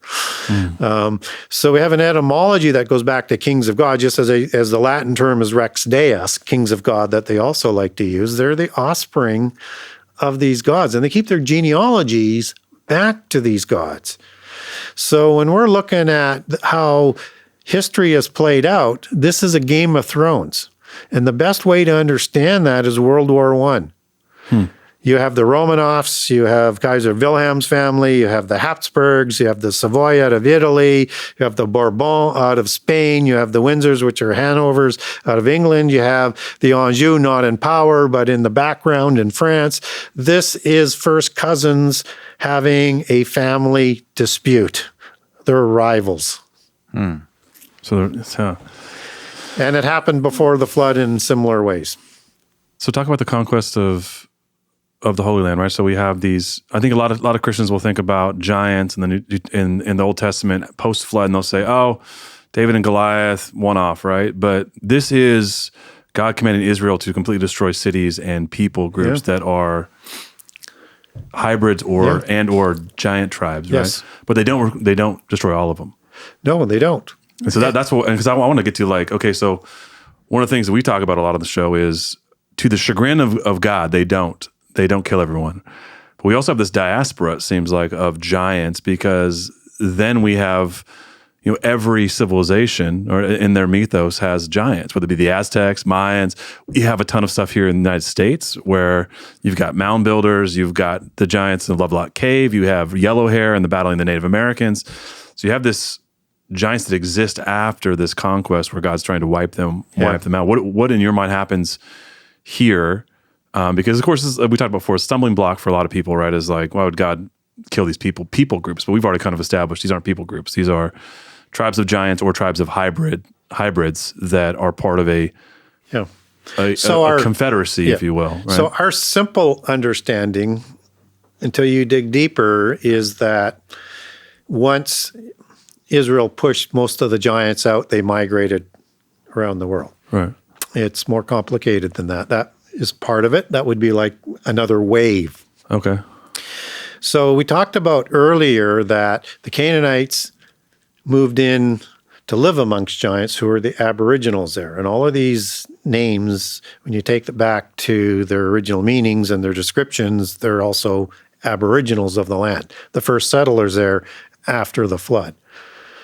So giants move back in after the flood recedes. They're there before Babel disperses 100 years later, because Canaan is going to go live amongst them. Huh. But now that opens up a whole bunch of other doors. So somehow, if giants survive the flood, they could be there instantaneously after the flood. Sure. Another reason to keep a crack open for that. So it could be both, right? Or there is a creation shortly after the flood, but before Babel dispersion, which I alluded to after the curse of Ham, when he grows up after he's born, and then he decides early on that he's going to supply some of his daughters to fallen angels, to the Baalim council, to create the Raphaim giants. And who knows, maybe Canaan took a female goddess and also created some giants. We don't know. But that would be an explanation of how these giants are there, and he knows who they are, and he's welcomed into them. Yeah. He's been an intricate part of it. But at the time of Babel, which is 100 years after the flood, you have all of these other people from the Table of Nations and their families and the new languages that they have. They're going to go move to regions, whether it's into the Greek islands or into Asia Minor or into Mesopotamia and other places, and continue to migrate over time around the world. They are moving in amongst Aboriginals as well. So it starts to help you to understand is who are the Scythians, understood as Indo-Europeans, Indo-Aryans, that the descendants of Japheth are moving in to live amongst. These are the giants who are living there before. And what we get is the Indo-European language now blending into those other languages, which is why so many of our words go back to Indo-European. That's what I used for reg, as in meg for a giant. Yeah. That shows up in Megas and Megastranes for the great ones in the book of Revelation in the end time, right? Yeah. But I digress. But just to give a couple examples, or CERN, or Kern. Yeah. It means a two-horned god in Indo-European. So these words infiltrate, but they are the Proto-Greeks. They are the Proto-Latins. They are the Proto-everybody moving in. So the Etruscans are the Proto-Japhethites, right, that are going to intermarry. So they're intermarrying amongst these giants. And in Mesopotamia, you have Nimrod, who is making a reputation on giants in the Septuagint, which we don't get for detail in the Bible. So I want to be careful with that. But he's fighting giants. So now we know why they're huddled together. But he stays there after the flood, and he is a patriarch in occult genealogies to so many royal bloodlines. Who's he intermarrying with? He's intermarrying with a group that we know biblically as Elam. But there's, according to historians and archaeologists and everybody associated with the history, they're saying, well, there's two groups of Elam that the descendants of Abraham are intermarrying with. Elam is Olam with its equivalent word in Hebrew. Olam means the ancient ones. These are part of the Cadmonim, the ancients of the East. And these are giants that Elam are intermarrying with. And guess who Nimrod is going to intermarry with to create his Uruk dynasty and the Elamite dynasty of King Lugalbanda. This is the Olamim, as we start to knit those pieces together. So we get lots of evidence that, at least in this shorter area, they moved amongst giants. How the migrations take place after that, before the flood, hard to know, but we seem to get nations all over the world based on archaeology in history and religions talking about pre-flood civilizations that could be 4 civilizations, could be 7, could be 9, could be 11, depending on which one that you're talking about. But 7 seems to be the most constant term. It seems at some point, though, humans hunted them completely, right? Because we have the one famous thing I think online all the time is that Aztec effigy where they're killing a giant and dragging them out. So at some point, humans decided that they were going to rid themselves of this pestilence. And I kind of want to know when do you think that happened? Because it seemed like they're joining forces. You get hybrids, so there's maybe a sense of breeding out of the genetics, but also at some point it looks like humanity, not just Joshua and the judgment of God on these, but also humanity itself turns on. Yeah, so it's this pivotal I am to ite sort of understanding. The pivotal move from the purebred. Yeah. And they have to intermarry because they have an issue because they can't produce enough females, as we talked about, to survive. But yet they still want to keep their bloodlines as pure as possible. So a while you're still creating giants and then slightly diluted giants, plus this other complete race of hybrids. Right. And you start to get a dwindling of the actual pure blood giants, right? Right. And so where the giants are going to survive is amongst the royal bloodlines to rule. They're going to become like humans. And as they have to intermarry more with humans, and if you don't, you get blood diseases. You get hemophiliac disease. Yeah. You get probably the classic one, Habsburg jaw disease, right? So that if you, and what's that? Well, it's this disjointed, disfigured face. Yeah. And you can Google that. It'll show you a picture some of the skulls that they find. Yeah. You've seen it look like they've got weird looking. So they said in a law that they want to not marry within 4 generations to keep these diseases out. The double rows of teeth and other weird things, and that could be fingers. That could be a different species of giants, different race of giants. So we get in Josephus and in the Bible, we get 6 digits, but we don't get double rows of teeth. Yeah. But what we do get is double rows of teeth in excavations that sometimes produce 6 digits, right? In terms of, so you get a linking there, but we know they existed, but they're a different kind of giant somehow, some way. So humans breed, I mean, it's basic. Humans, we find someone, we get along with personality. They're breeding to maintain knowledge, because... Or a bloodline.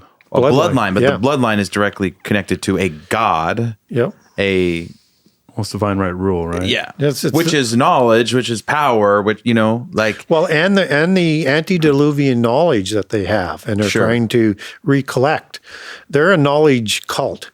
It's the wheel worship of the giants, the 8th Sabbath. Yeah, this was created both before and then again after the flood with Zoroastrianism, as we have come to know it. And it was designed to house that ancient knowledge. But trouble is we see this constant war and rivalry going on, and there's knowledge being destroyed consistently. And they don't have all of that knowledge. So fragments. It's in fragments now. They're trying to continue to reassemble it.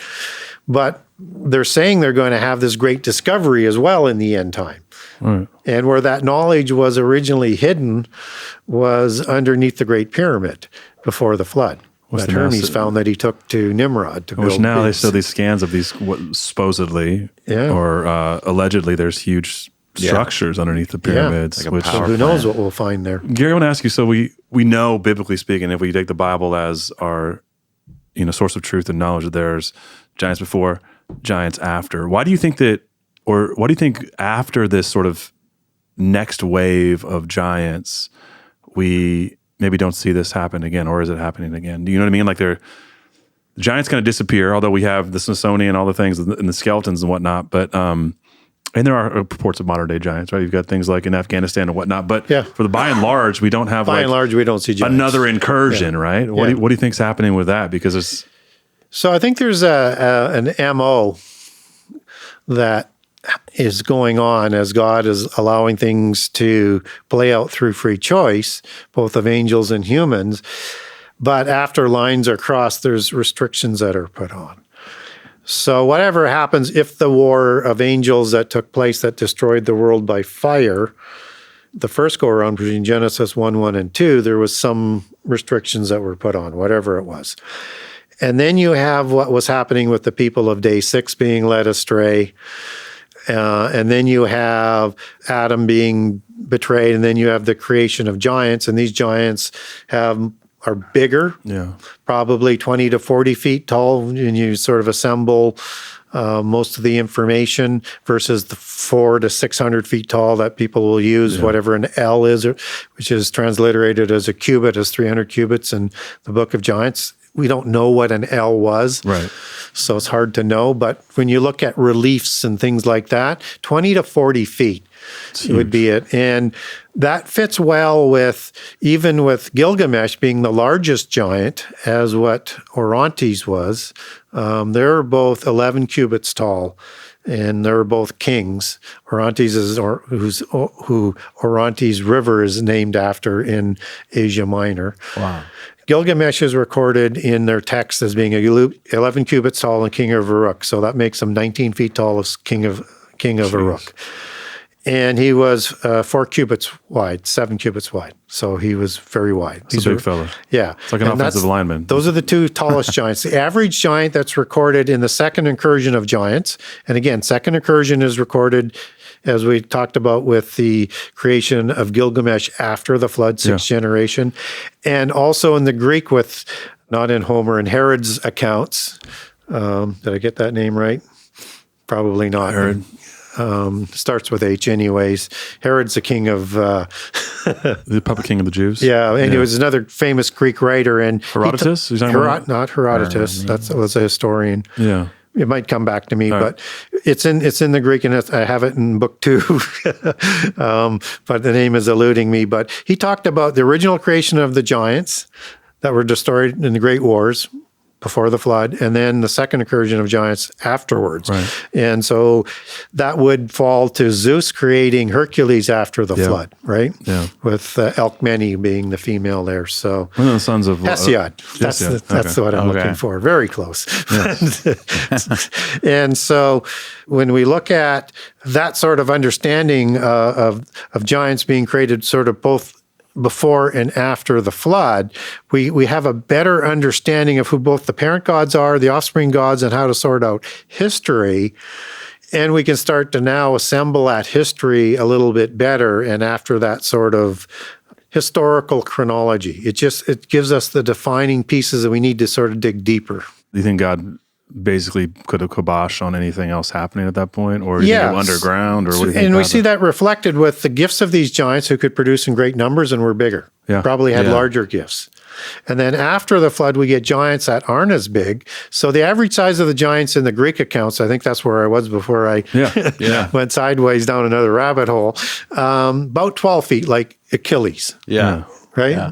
Another giants, which is about the same size range that Og would probably be. Those are the... Yeah, because Og got a 13-foot bed. And those seem to be the size of the giants that are here in America. They dug up and on the accounts here and ancient America. Yeah, so King Og... They're about that size. He had a bed that was 4 cubits wide, made of iron, and 9 cubits long. Now, he's king of Edrei and Ashtaroth, so he's going to be measured on a royal cubit, as Josephus says to measure the giants. And he has to fit into that bed. So a royal cubit would take that to be about 16 feet long. So he's going to be shorter than that, and he's got to be less than 7 feet wide. So he's probably going to be 4, 5, 6 feet wide, and he's going to be somewhere between 12 and 15 feet long. So he's going to be in that range, and that's why we see giants described as stout, not as in fat, but in muscular, just as Goliath was stout. Mm-hmm. He would have been that wide as well, at 11 feet 3 inches. But again, that's over 400 years after Og. So you start to maybe see some of that intermarriage and dilution starting to sort of happen there. And so I think you see less size and less gifts after the flood. And then something again happens because the royals believe they had things like healing capability that were originally with the Raphaim. And in the Ugaritic texts that we talked about, they're defined as healers. And that's because in Hebrew, the root word for Rafa giant, 7497, is 7495, Rafa, same spelling for healer. But it carries that meaning forward into the giant. And 7496 is the word for demon spirit or spirit of the dead, the disembodied spirits, the demons of the giants after their bodies died. So that partial meaning goes forward as well. And these were called healers in the Ugaritic text, but understood as the royals, understood as the giants, and they could heal themselves. Like Wolverine? Yeah, and heal others. Yeah. So that was my next question. What are distinctual character traits between the giant tribes that you uncovered in your book? Like we could think of like canines and how we breed dogs, and they're different types and personalities. Like the Pinnacle's French bulldog. But So let's sort of begin first with what looked like humans, so we have a better understanding. Yeah. So most of the watchers, both before and after the flood, are serpentine watchers. They're called Uraeus gods in the Middle East. And if you Google Uraeus, Ureaus, you're going to see this flying serpent. So this would be a god like Osiris after the flood, or Baal. Like a seraphim? Or? Yeah, these are seraphim dragon watchers, serpent-faced, six-winged watchers. But there are some other ones in there as well, more reptilian.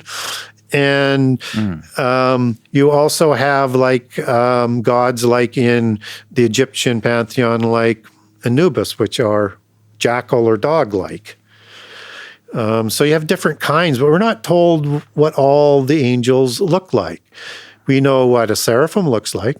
We know what an archangel looks like, which from the descriptions we get of Michael and Gabriel in the Bible.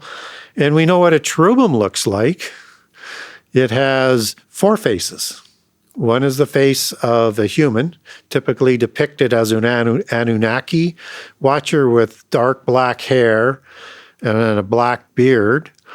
And typically they have the wings as they're shown on these reliefs, and they're stocky, and they're shown doing this ritual around this sort of electronic tree of life or some sort of technology. Or they have a purse, some sort of pine cone or crystal or something in their hands, but they're doing something with some sort of technology. They have a bird's face, just as the Anunnaki have the same reliefs, doing the same ritual, only with this eagle face. You have one that has a bull's head or an ox's head. Bull is the better translation. Matches up with the bull imagery. Yep. And the other one is a lion.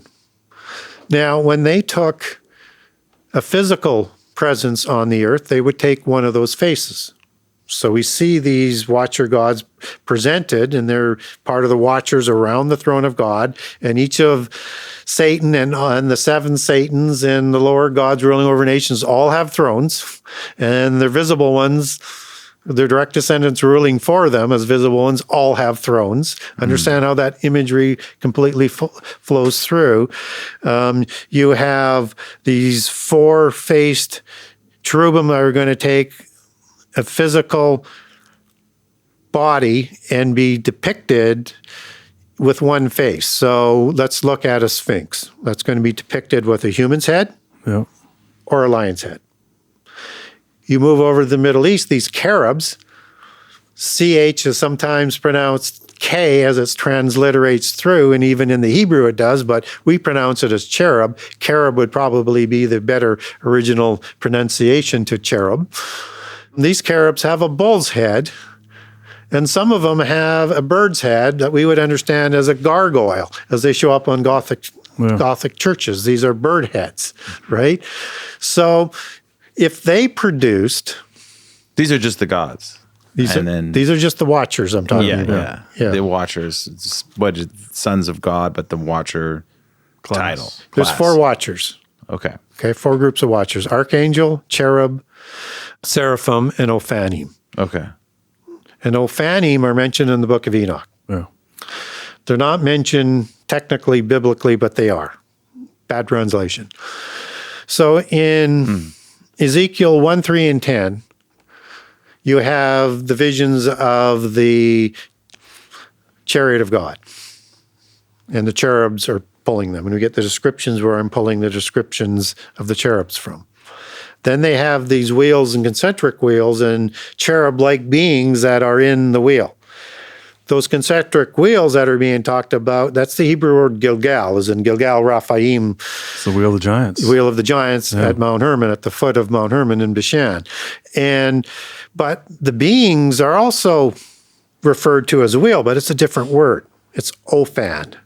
Put the I am majestic plural on it, Ophanim. These are what we would understand as thrones. These are throne angels that God sits on the chariot. Wow. Right? So they're a watcher as well. We think most watchers rebelled, maybe not archangels, because they seem to have a special place down after the rebellion and perhaps even leading the four sides of the throne as the four presences, the four winds of prophecy, and the four archangels of the trumpets. They seem maybe not to have. So let's just now look at these four cherubs. The Ophanim have three faces of a cherub, and then one is the face of a cherub, so we don't know which one that would be. Is it all four faces, or is it the one that's missing? But it's the cherubs, not the Ophanim, that we get depictions of. So, but I think some Ophanim, to represent the power of the throne, would have rebelled as well. But I can't find anything to say that Ophanim reproduced. So at least four different types. I don't think archangels reproduce. So maybe perhaps two. Perhaps two. Okay. But within that, you have four faces of the Ophanim, right? And before I now get into that, I just want to say, we know angels can look like humans, that the smallest, as the messenger, ambassador, soldier, angel, probably part of the different hierarchies that come down from the watchers. But we don't get descriptions of other angels that are alluded to in the New Testament. We don't find out what an exousia angel, as you take, powers, for example, back to the Greek, or dunamis for mighty and powers. It's translated inconsistently. They mix them up, but they're different words for different angels, or Icarus, or Cartacci, or all the different ones that are mentioned in the New Testament. I cover them all off for people in book 2 if you get it. Yeah. But we don't get descriptions of what they look like. So we're kind of blind on that. But now understanding that, let's go back to the cherub. Okay. So in the Bible, we get the lion men of Moab. Yeah. The Gadite-like men. The lion-faced men. Yeah. And one of the kings coming out of Mesopotamia is Arioch, meaning lion-like. And Ari is the root word for Aryan, that's been moved into the Hebrew language. And Ariel can also mean a lion. And Ariel means lion of God. All different variations. And those are the words that are being used to describe these Gadites and Moabites. Well, that's rather interesting because they're also associated with the wilderness men as gibborim in the Hebrew, which is the term described for giants in Genesis 6:4. And also around Nimrod, right? And also around Nimrod became a gibborim. Yes, right. Yeah. Okay, so now we have some sort of connection, and these are warriors.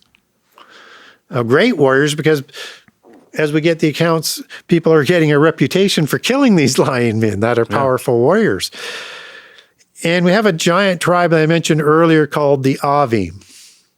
And they're in different pockets. And in book 2, I'll tell you where they are, but mostly in the Gaza region. Okay. But there's also a pocket in Mesopotamia. And they're worshiping a god in the book of Kings. And this god is named Nergal.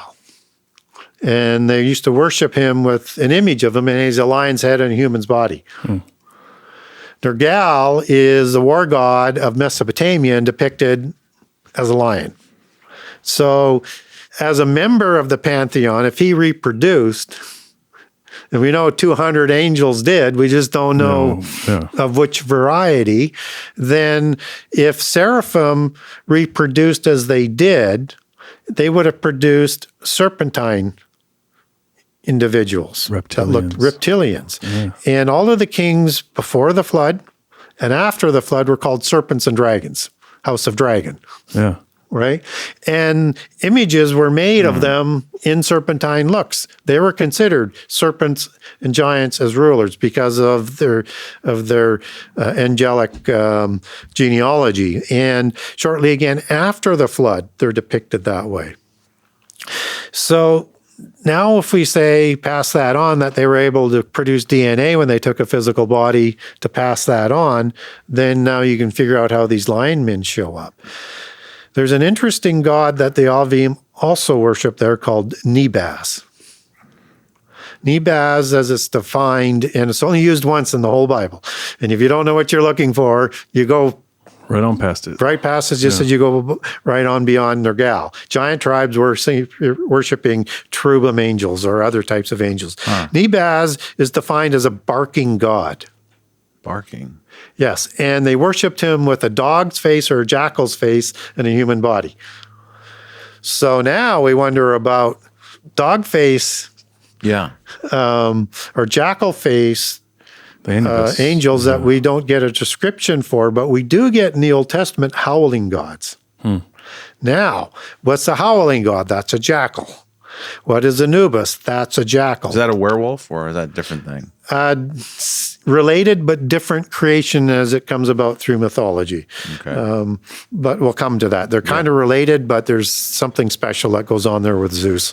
Whoa. So, everything's a rabbit hole that you go down to. We're going to have to make a poster. Yeah. We're going to have to put our minds together and... We need a kingdom and phylum, taxonomy. We need a flow chart here. So Anubis creates giants in great numbers in Egyptian history. So much so he has to create a city. The Greeks record this, and they call it Sinoopolis. Sinoopolis, Sino meaning dog in Greek, and opolis or polis meaning city. This is dog city. There's so many of them. Just as you get with the dog mythos, so many of them located in North Africa. You get them elsewhere in India, China, Southeast Asia, and probably throughout, the Middle East as we understand that. And cynocephalese is the term that's used for the dog-man mythos. These were known as mercenary dogs. If we get a mercenary in the time of Exodus that is going to help Joshua and the Israelites, he's going to be one of the scouts that we talked about. His name is Caleb. That means dog. And he's a Kenizzite, which we're not sure where his genealogy goes back to. And the Canaanites, the triple K, none of them have a patriarch as they're announced in Genesis 15, back to the Table of Nations, which is before Genesis 6, where people say, well, Kenaz, and that's where you take the Kenites and the Kenizzites from. But again, it's the same issue as the Amalekites. It's several generations later. Right. And these are part of the Mighty Ten. And as you take them back to the Ugaritic text, we actually get patriarchs for them. And we actually get the same meanings for the same words. And these are the giant ones of the East. So KDM would be the Cadmonim in the original Ugaritic text. And it starts with a Q in Hebrew, but that's the K sound, right? Yeah. So again, we get this relationship there that we can start tracing these individuals back. So bringing this sort of back. So now we have these different giants that we have linemen, we have dogmen, we have serpentine type, reptilian giants. And we also have a bird face that we've talked about. Yeah. And so in China and Southeast Asia, Tengu is a term for watchers. And they had dog watchers, dog-faced watchers. As they classified them, they had bird-faced watchers. You see that they had the dragon creator god watchers. Yeah, you see those bird-faced. And you think this was all this actually happened? This wasn't just allegory. Because people say it's allegory. It's iconography. It's just it's representing attributes. Lion guys were fierce warriors, like a lion, et cetera. But you think this is actually Yeah, it's all actually physical, and we get the superheroes based on them. Yeah, we do the Marvel. Yeah, we do Marvel. I mean, just look at Superman. Without adding what different faces on it. I'll come back to Batman and the Bird one if you want in a minute. Here's a question. But let me look at El first. Yeah. El was the pantheon of the Canaanites. It's the parent god. Baal is the offspring and rules after the flood. You're going to like this because we're going to tie in Nimrod now. So Nimrod became a gibborim, a gibbor. So Nimrod, Kal-El, Gibbor. Okay, remember that name Kal-El means became. Something to do with ritual, a change, sexual, something going on with Nimrod. Because we know his father, but somehow he becomes giant like Kal-El. So Superman, Clark Kent, his name isn't Clark Kent, that's his persona. His name is Kal-El. His father is Jor-El from the house of El. El is a Uraeus god. This is the house of dragon. Yeah, I know he's an alien, right? Or an alien in the So now you go into Batman, and you get these bird-face Tengu watchers that I talked about in Southeast Asia, and they produced offspring that look just like them. You can Google Tengu, T-N-G-U. You get Japanese figures with their priests and warriors. It's the ones who taught the martial arts after the flood. Oh. The original Kung Fu masters. Yes. Huh? Yeah.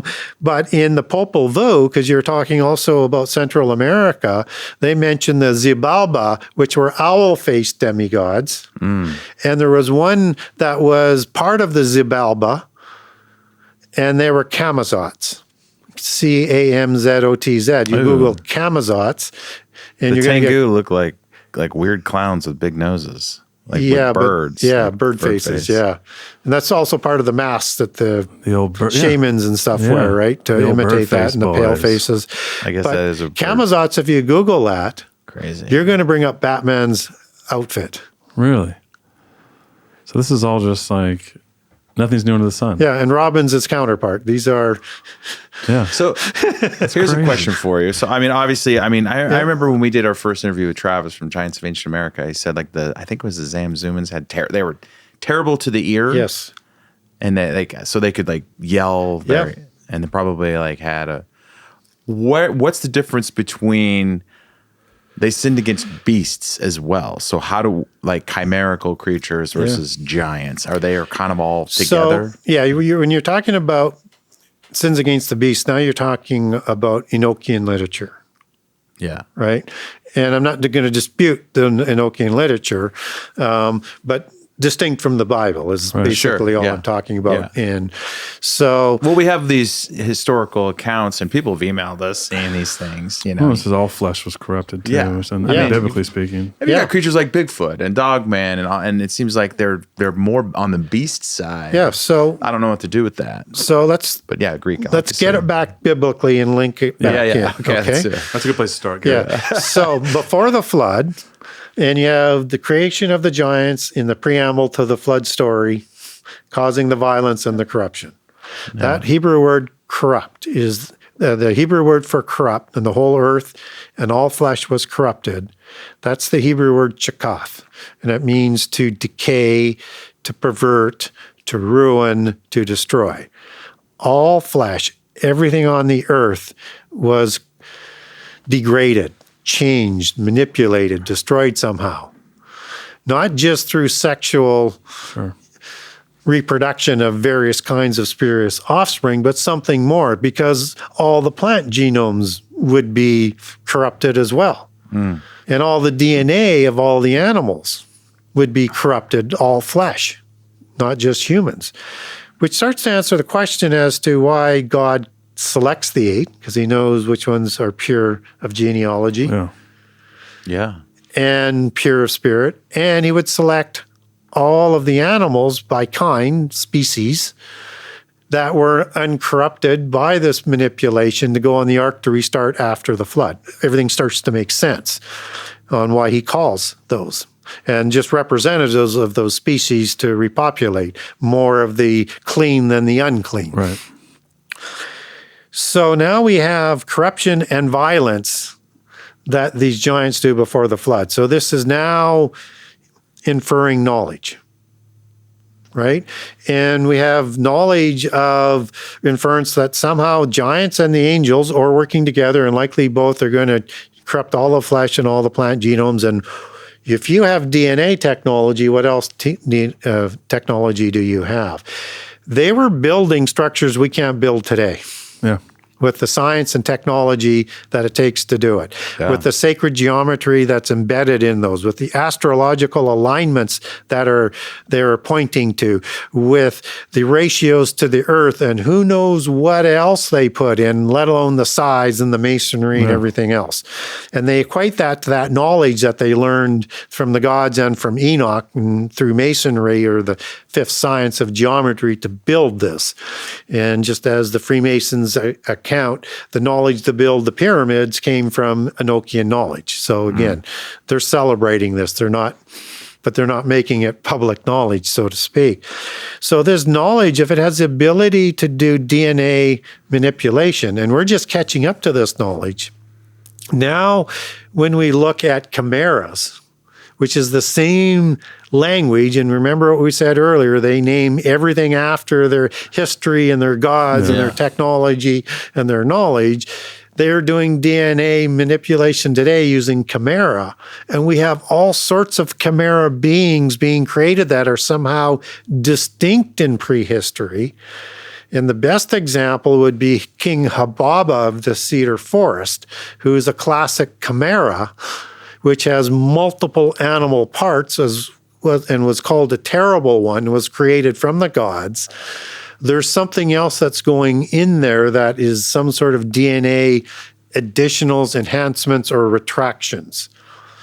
So they had that ability to do that. And another accounting that is inexplicable to understand or connect without the understanding of this knowledge is the creation of the centaurs that was said to educate the giants both before and after the flood.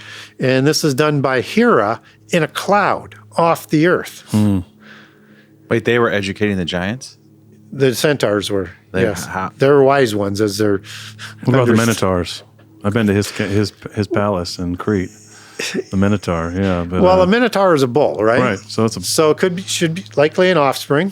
There's not that many of them. We do have the Baalim associated with the Minotaur. And you also have the Quinotaur, which is the same type of being associated with the Merovingian bloodline that they take their genealogies back to. So you think they were making all these hybrid creatures as well as... Well, yes. It seems like the base of the angelic offspring are more human, and then you have these other things that are more animal. Yeah. And now you look at transhumanism and things that they're adding. Well, one would think with the technology they had, they would have the ability to create that type of technology as well. And then you look at what superheroes look like. You get all of these different types of angelic type of beings, what they would look like with superpowers. And you also have a merging of technology and some sort of DNA manipulation that comes into things like Spider-Man, like with insects and things like that. So we don't know to the level of perversion that they took it to. But the more we advance, we get a better sort of understanding of that kind of technology. It would make sense why the polytheists would sort of worship these beings. Because they're part of their actual history, right? And how many different type of chimerical creatures is there evidence for? Well, there's a lot. In various... I mean, Pan is a goat man, right? Pan is a little different. Pan is... Satyr. Satyr. And actually, Seer goes back to Satyr. Oh. It's a derivative of Satyr or Satyr. And Pan is a two-horned god, right? He's a CERN god. As you take that back to the language of the giants. CERN was the horned god of the Etruscan pantheon, the Proto-Latins, Indo-Aryans, giants, Cernunnos of the Celtic pantheon.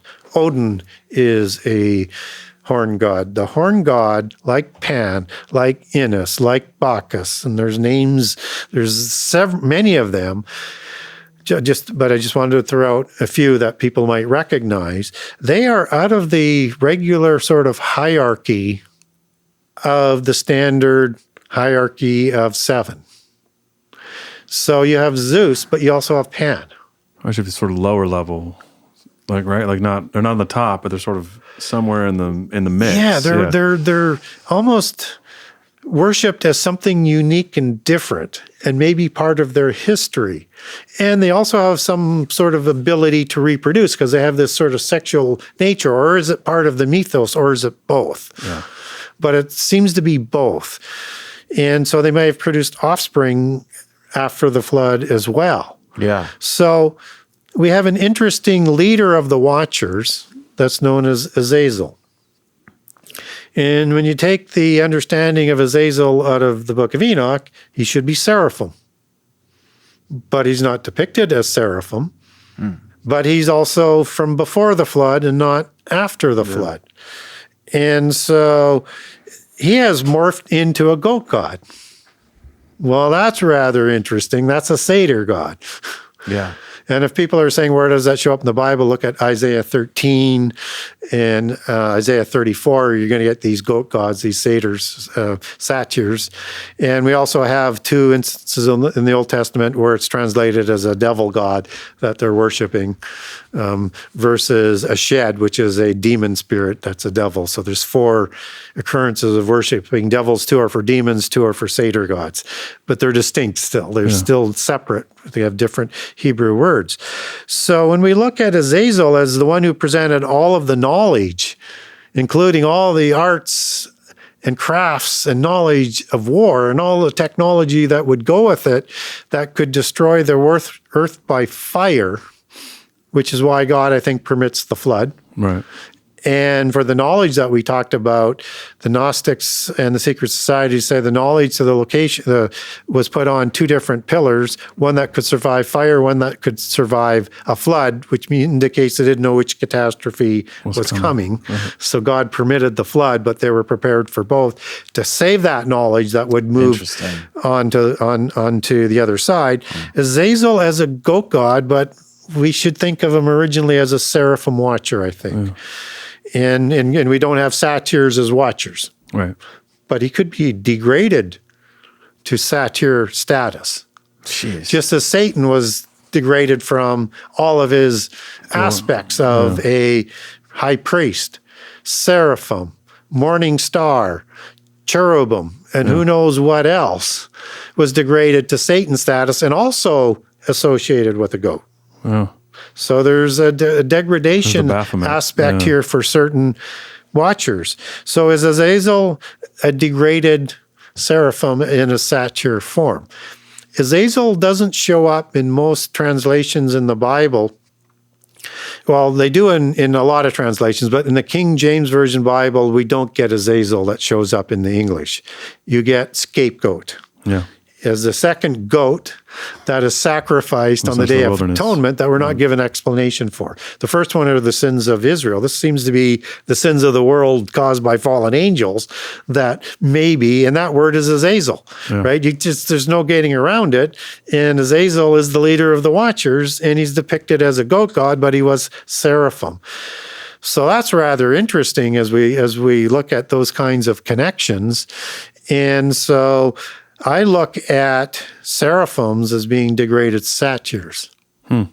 Now, in book 2, I'm going to go to cherubim and connect them to different aspects of the Anunnaki, which are the ones we talked about with the human's head and the eagle's head and scorpion beings, and link those ones back to degraded scorpion beings that come out of the pit prison.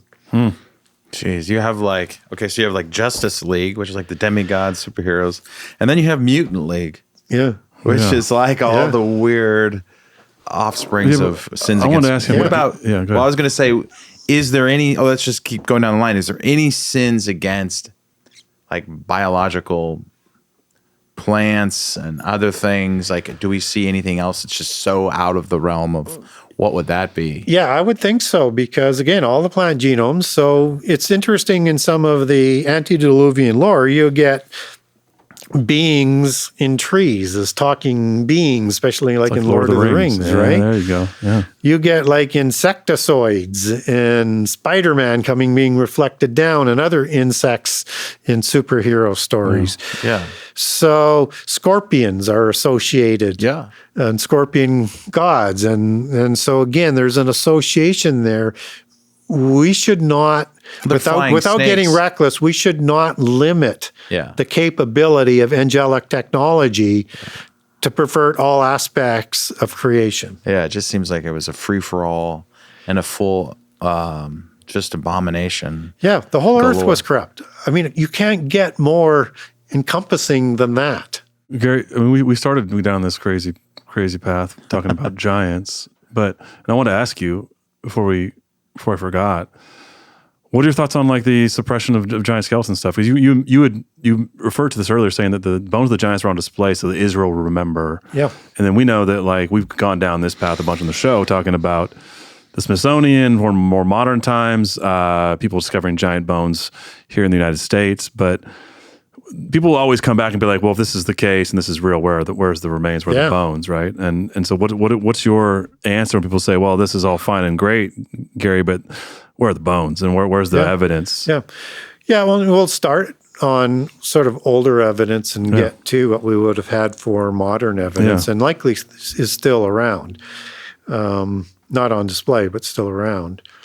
So, and we have reliefs. I mean, that's what stands the test of time more than anything, that depict these larger beings. And there's 3 different sizes of giants. So the gods were bigger than the giants that they created, and then the humans were smaller. And then you even have different sizes of humans. So probably as the Shazoo would be depicted.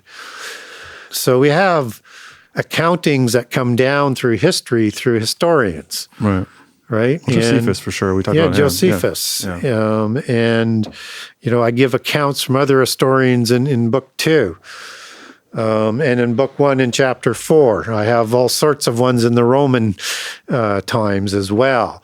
And these are in the same sort of size ranges as in the Goliath and Achilles. So we have all of those, but people sweep those aside. Josephus describes these bones as on display, right? I mean, it's like, and they said they did not look anything like humans.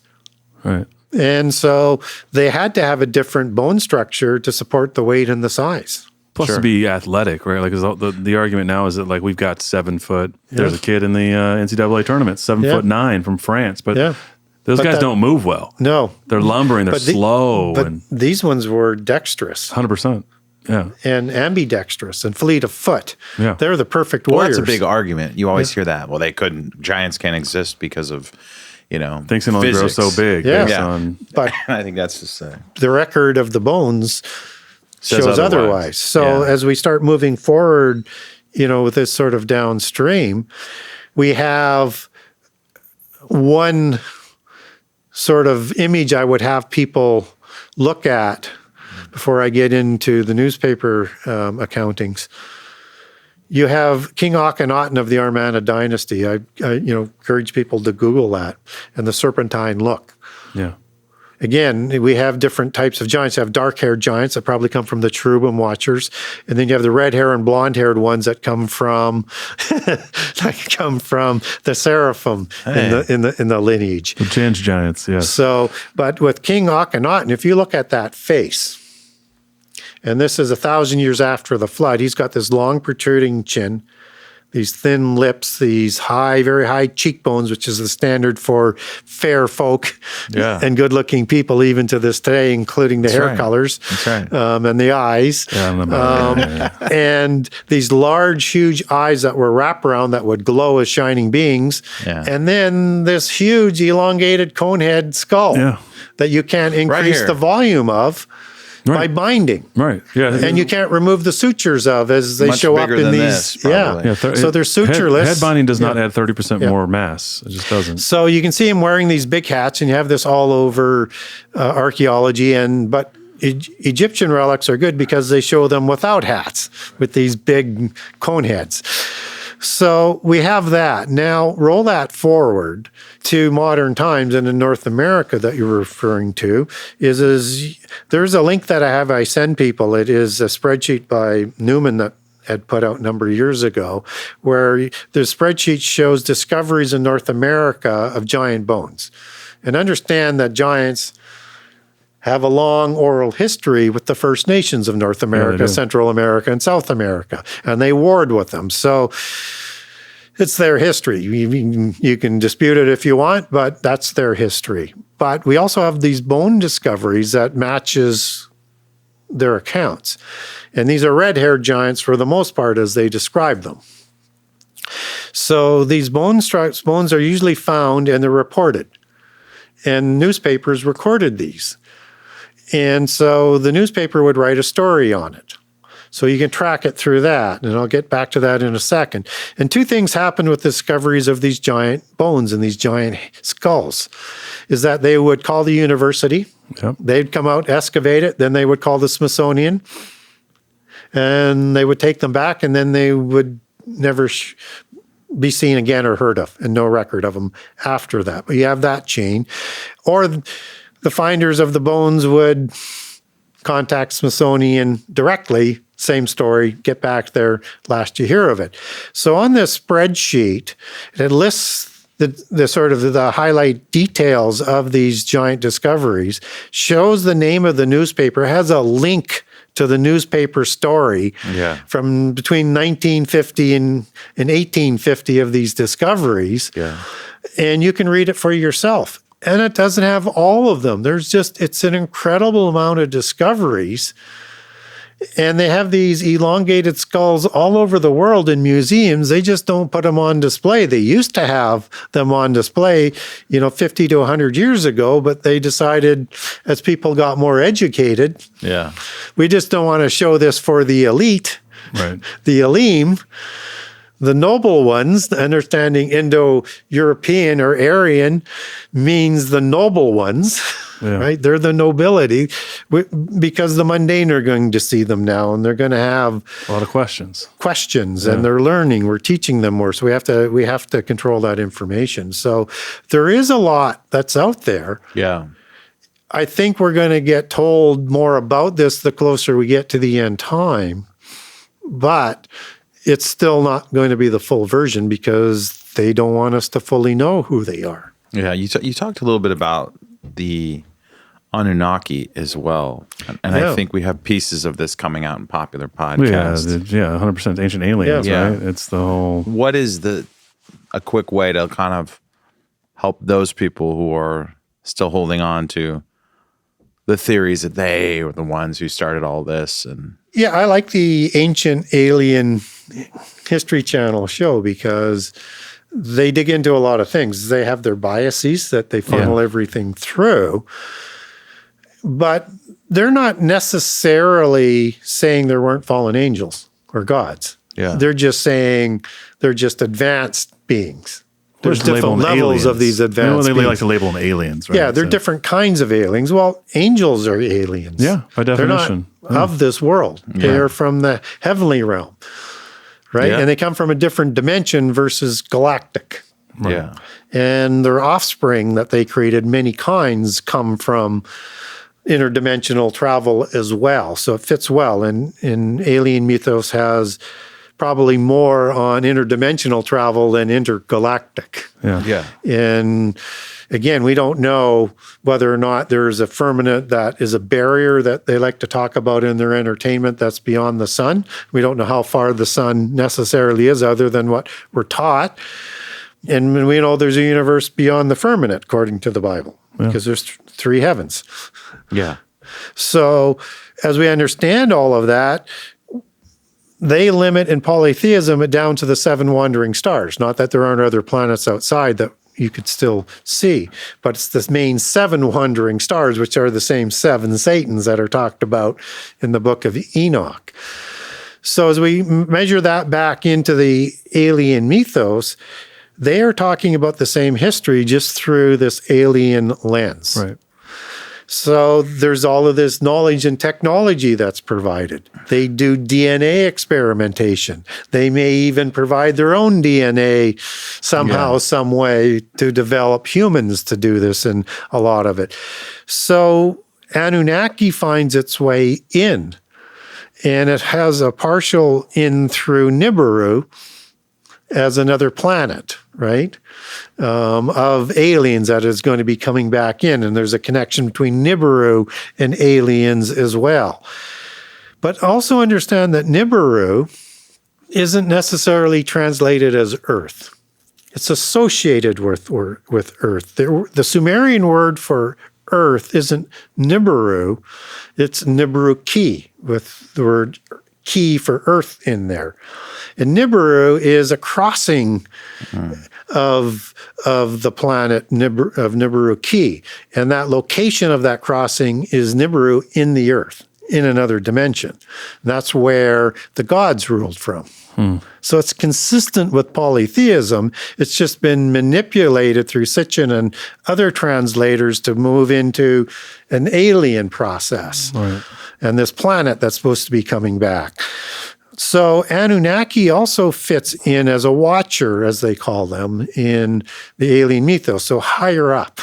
Yeah. Of the hierarchy. Again, we're getting the invisible ones who can make themselves visible, and their spiritual offspring as the visible ones, as the Bible talked about. They're just expressing it slightly different.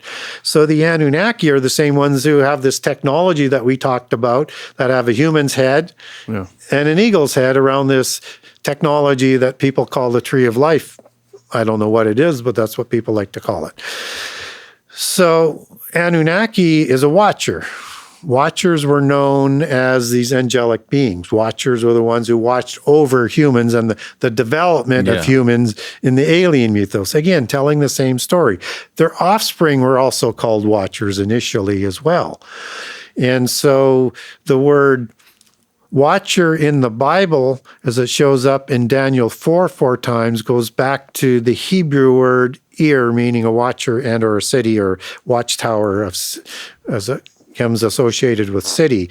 And from the Hebrew word as in to stay awake, just as the watchers are awake all the time as watching over the throne, the 4 groups of watchers around the throne. So that's the word watcher that's used. And so we understand biblically the sons of God who were watchers made giants as their offspring. These are the Nephal, plural Nephilim. Nephilim means fallen ones. Nephal is when Lucifer fell. Nephilim is the source word for Nephilim. Part of that meaning carries forward as part of their offspring. So the Nephilim are of the earth, the Nephilim of our heaven. So when we hear titans of heaven, those are gods in Greek mythology. Titans of the earth are their offspring, like Atlas, the demigods. Anunnaki of heaven, Anunnaki of the earth in the Sumerian tradition. You have watchers of heaven in the Sumerian tradition, which are the Anunnaki, and they're watchers as they're described in Sumerian text as the royal watchers as the offspring. Same thing. The Sumerian word for watcher is Gigi, rooted in the Sumerian word Gigi for eye, as in to watch. It's the same roots for the same meanings. The word dragon comes from Greek drakonta and drakon, both meaning a watcher angel, and dragon in Greek. It's the same sources. So when they talk about blending Anunnaki and watcher and these description of dragons and things back into the alien thing, they're just seeing it through and expressing it through a different lens, but of the same account. It's the same story. Yeah. Here's a question. Do you believe, because it seems more nuanced on our show. Some people will come on our show, talk about something else, and they'll say, I was abducted. I was experimented on. Yeah. And there seems to be this genetic manipulation going on to this day. Are there interdimensional beings as well as intergalactic beings, you think? It seems like you're laying out a whole hierarchy of characters down here and other different types of watchers and how our language gets confusing. And do you believe there are Because it seems like there's craft flying around, they're taking people, and that's kind of one of my final questions. So this catch up to today, the genetic manipulation isn't stopping from what we hear. Obviously, it's hard to prove some of these things, but it seems to be happening. Yeah. Do you believe there are those creatures as well? Intergalactic beings or interdimensional beings? Both is what I'm at. It seems like there's both. I would say no to intergalactic. Okay. I know that's what they're trying to sell us. Yeah. But again, we don't know enough about that. And, I look at what it took to get us to the moon in 1968.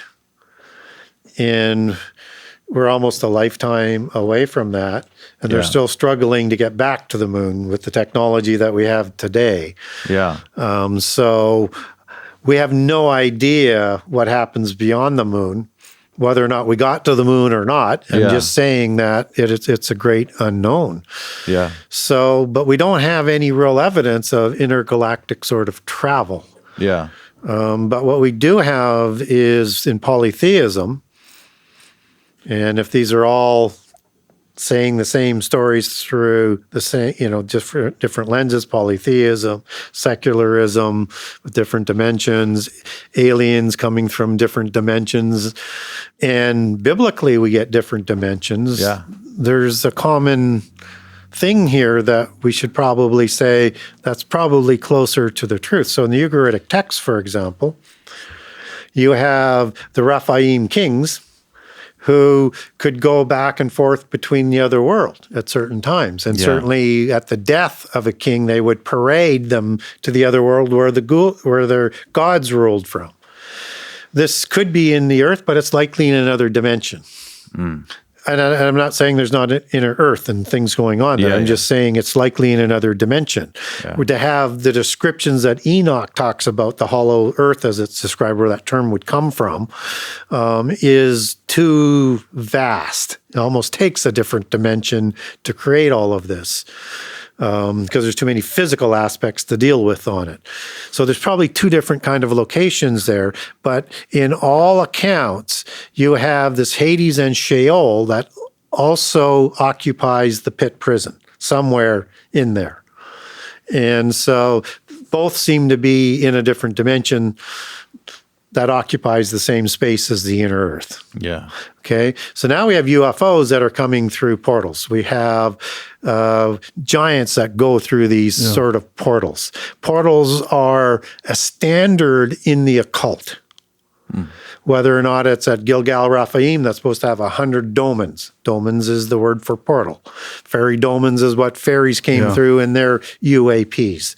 And very similar and identical to the Greys and the Grey aliens. They're called the Grey Gnomes. So, and they're the same things. They're described exactly the same way. So this interdimensional thing to me is a lot more likely, and that as we connect all the different avenues, it just seems that it is more likely that this is what we're going to have combining with the technology that's interdimensional, particularly as we factor in quantum mechanics and quantum computing designed to work in multiple dimensions. And with multiple types of capabilities other than just beings of the physical sort that might have an ability to deal with interdimensional beings. Today, interdimensional beings are known as spiritual beings, except for one. That would be Jesus, who went back to heaven in the body. And why we're going to be, and that was something new that was created that we're going to receive at our resurrection, be probably an interdimensional physical body.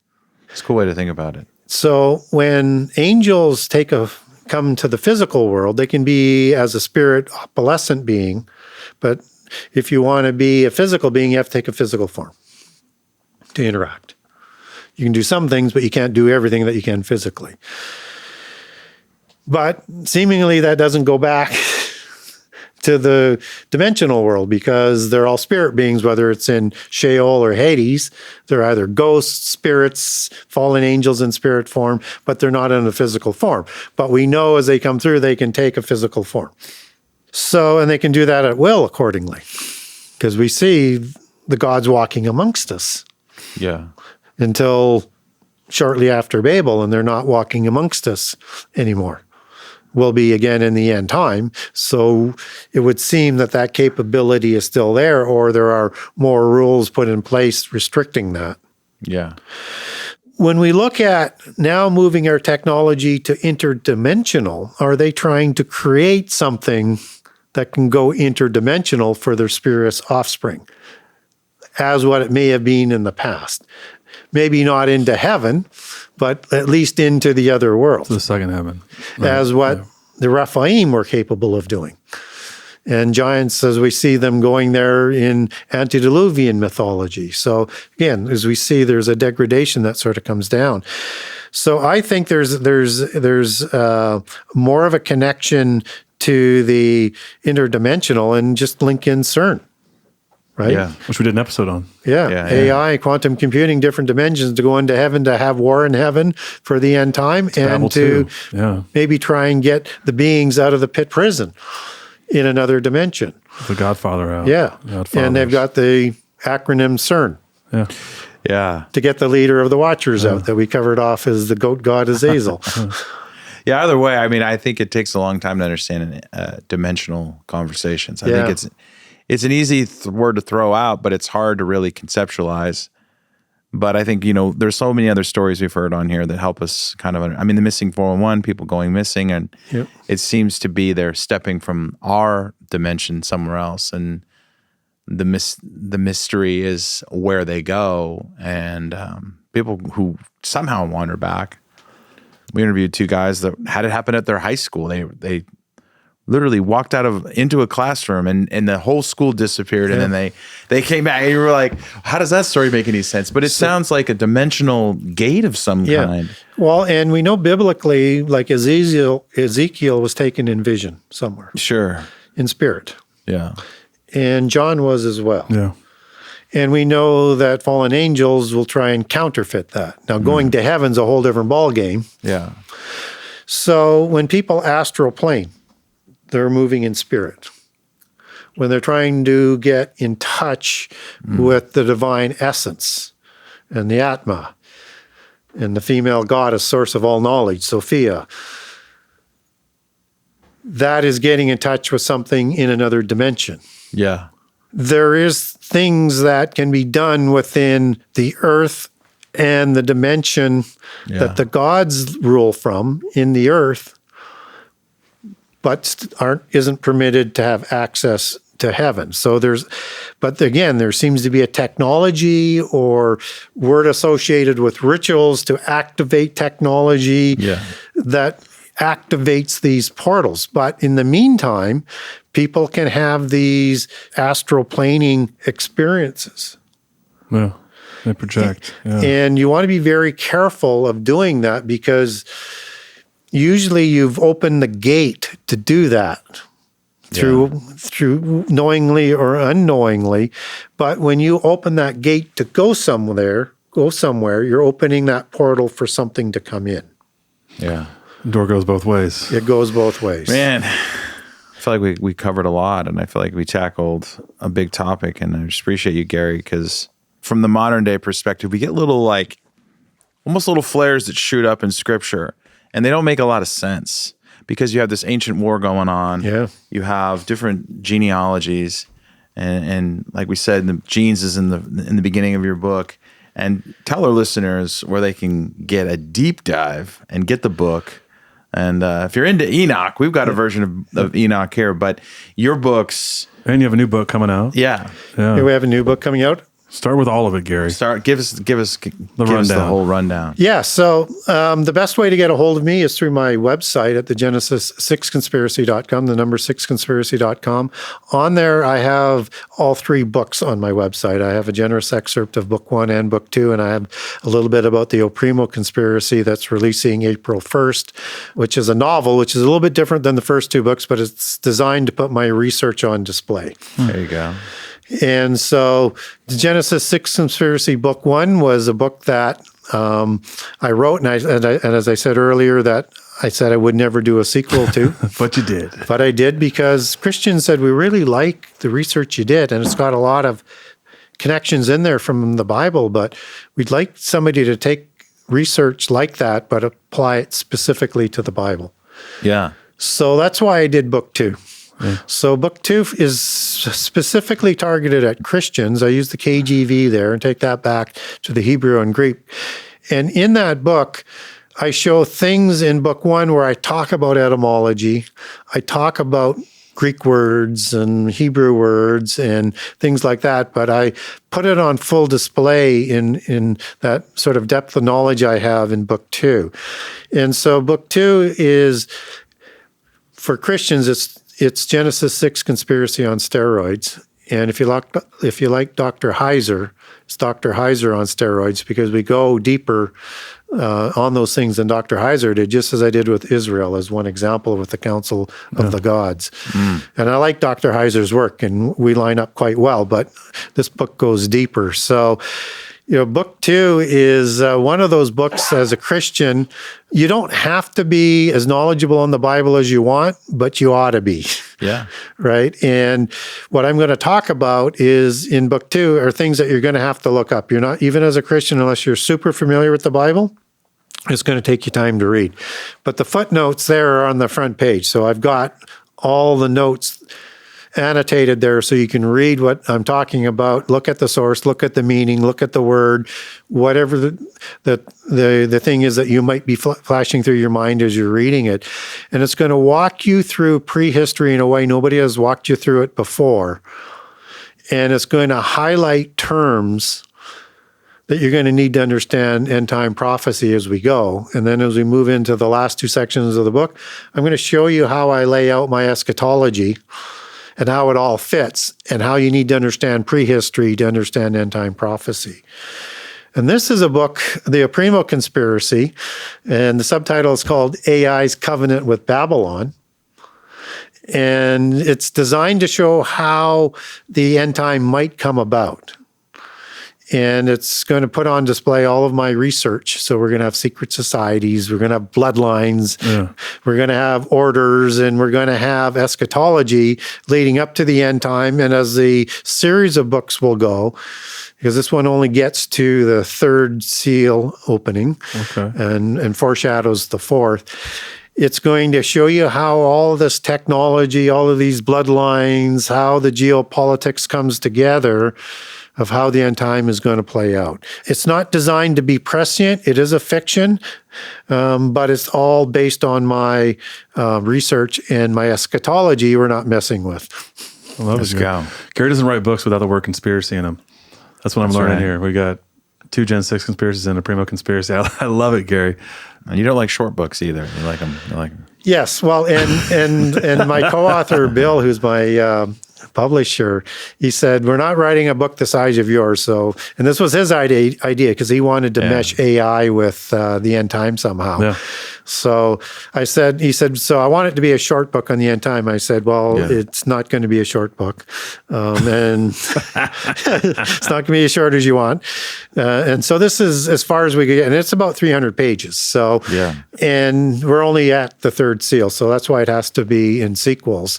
Yeah.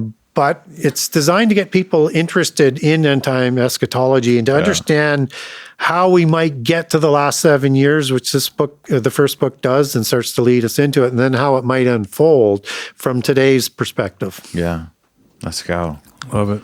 Thanks for taking us back, and we'll roll this again. Just taking us down a wild ride of ancient history that you don't get on every day in Taxonomy of Giants. In modern day history class in the American public school system. You don't get that. So thanks, Gary. Appreciate it. Thanks, my pleasure. Yeah.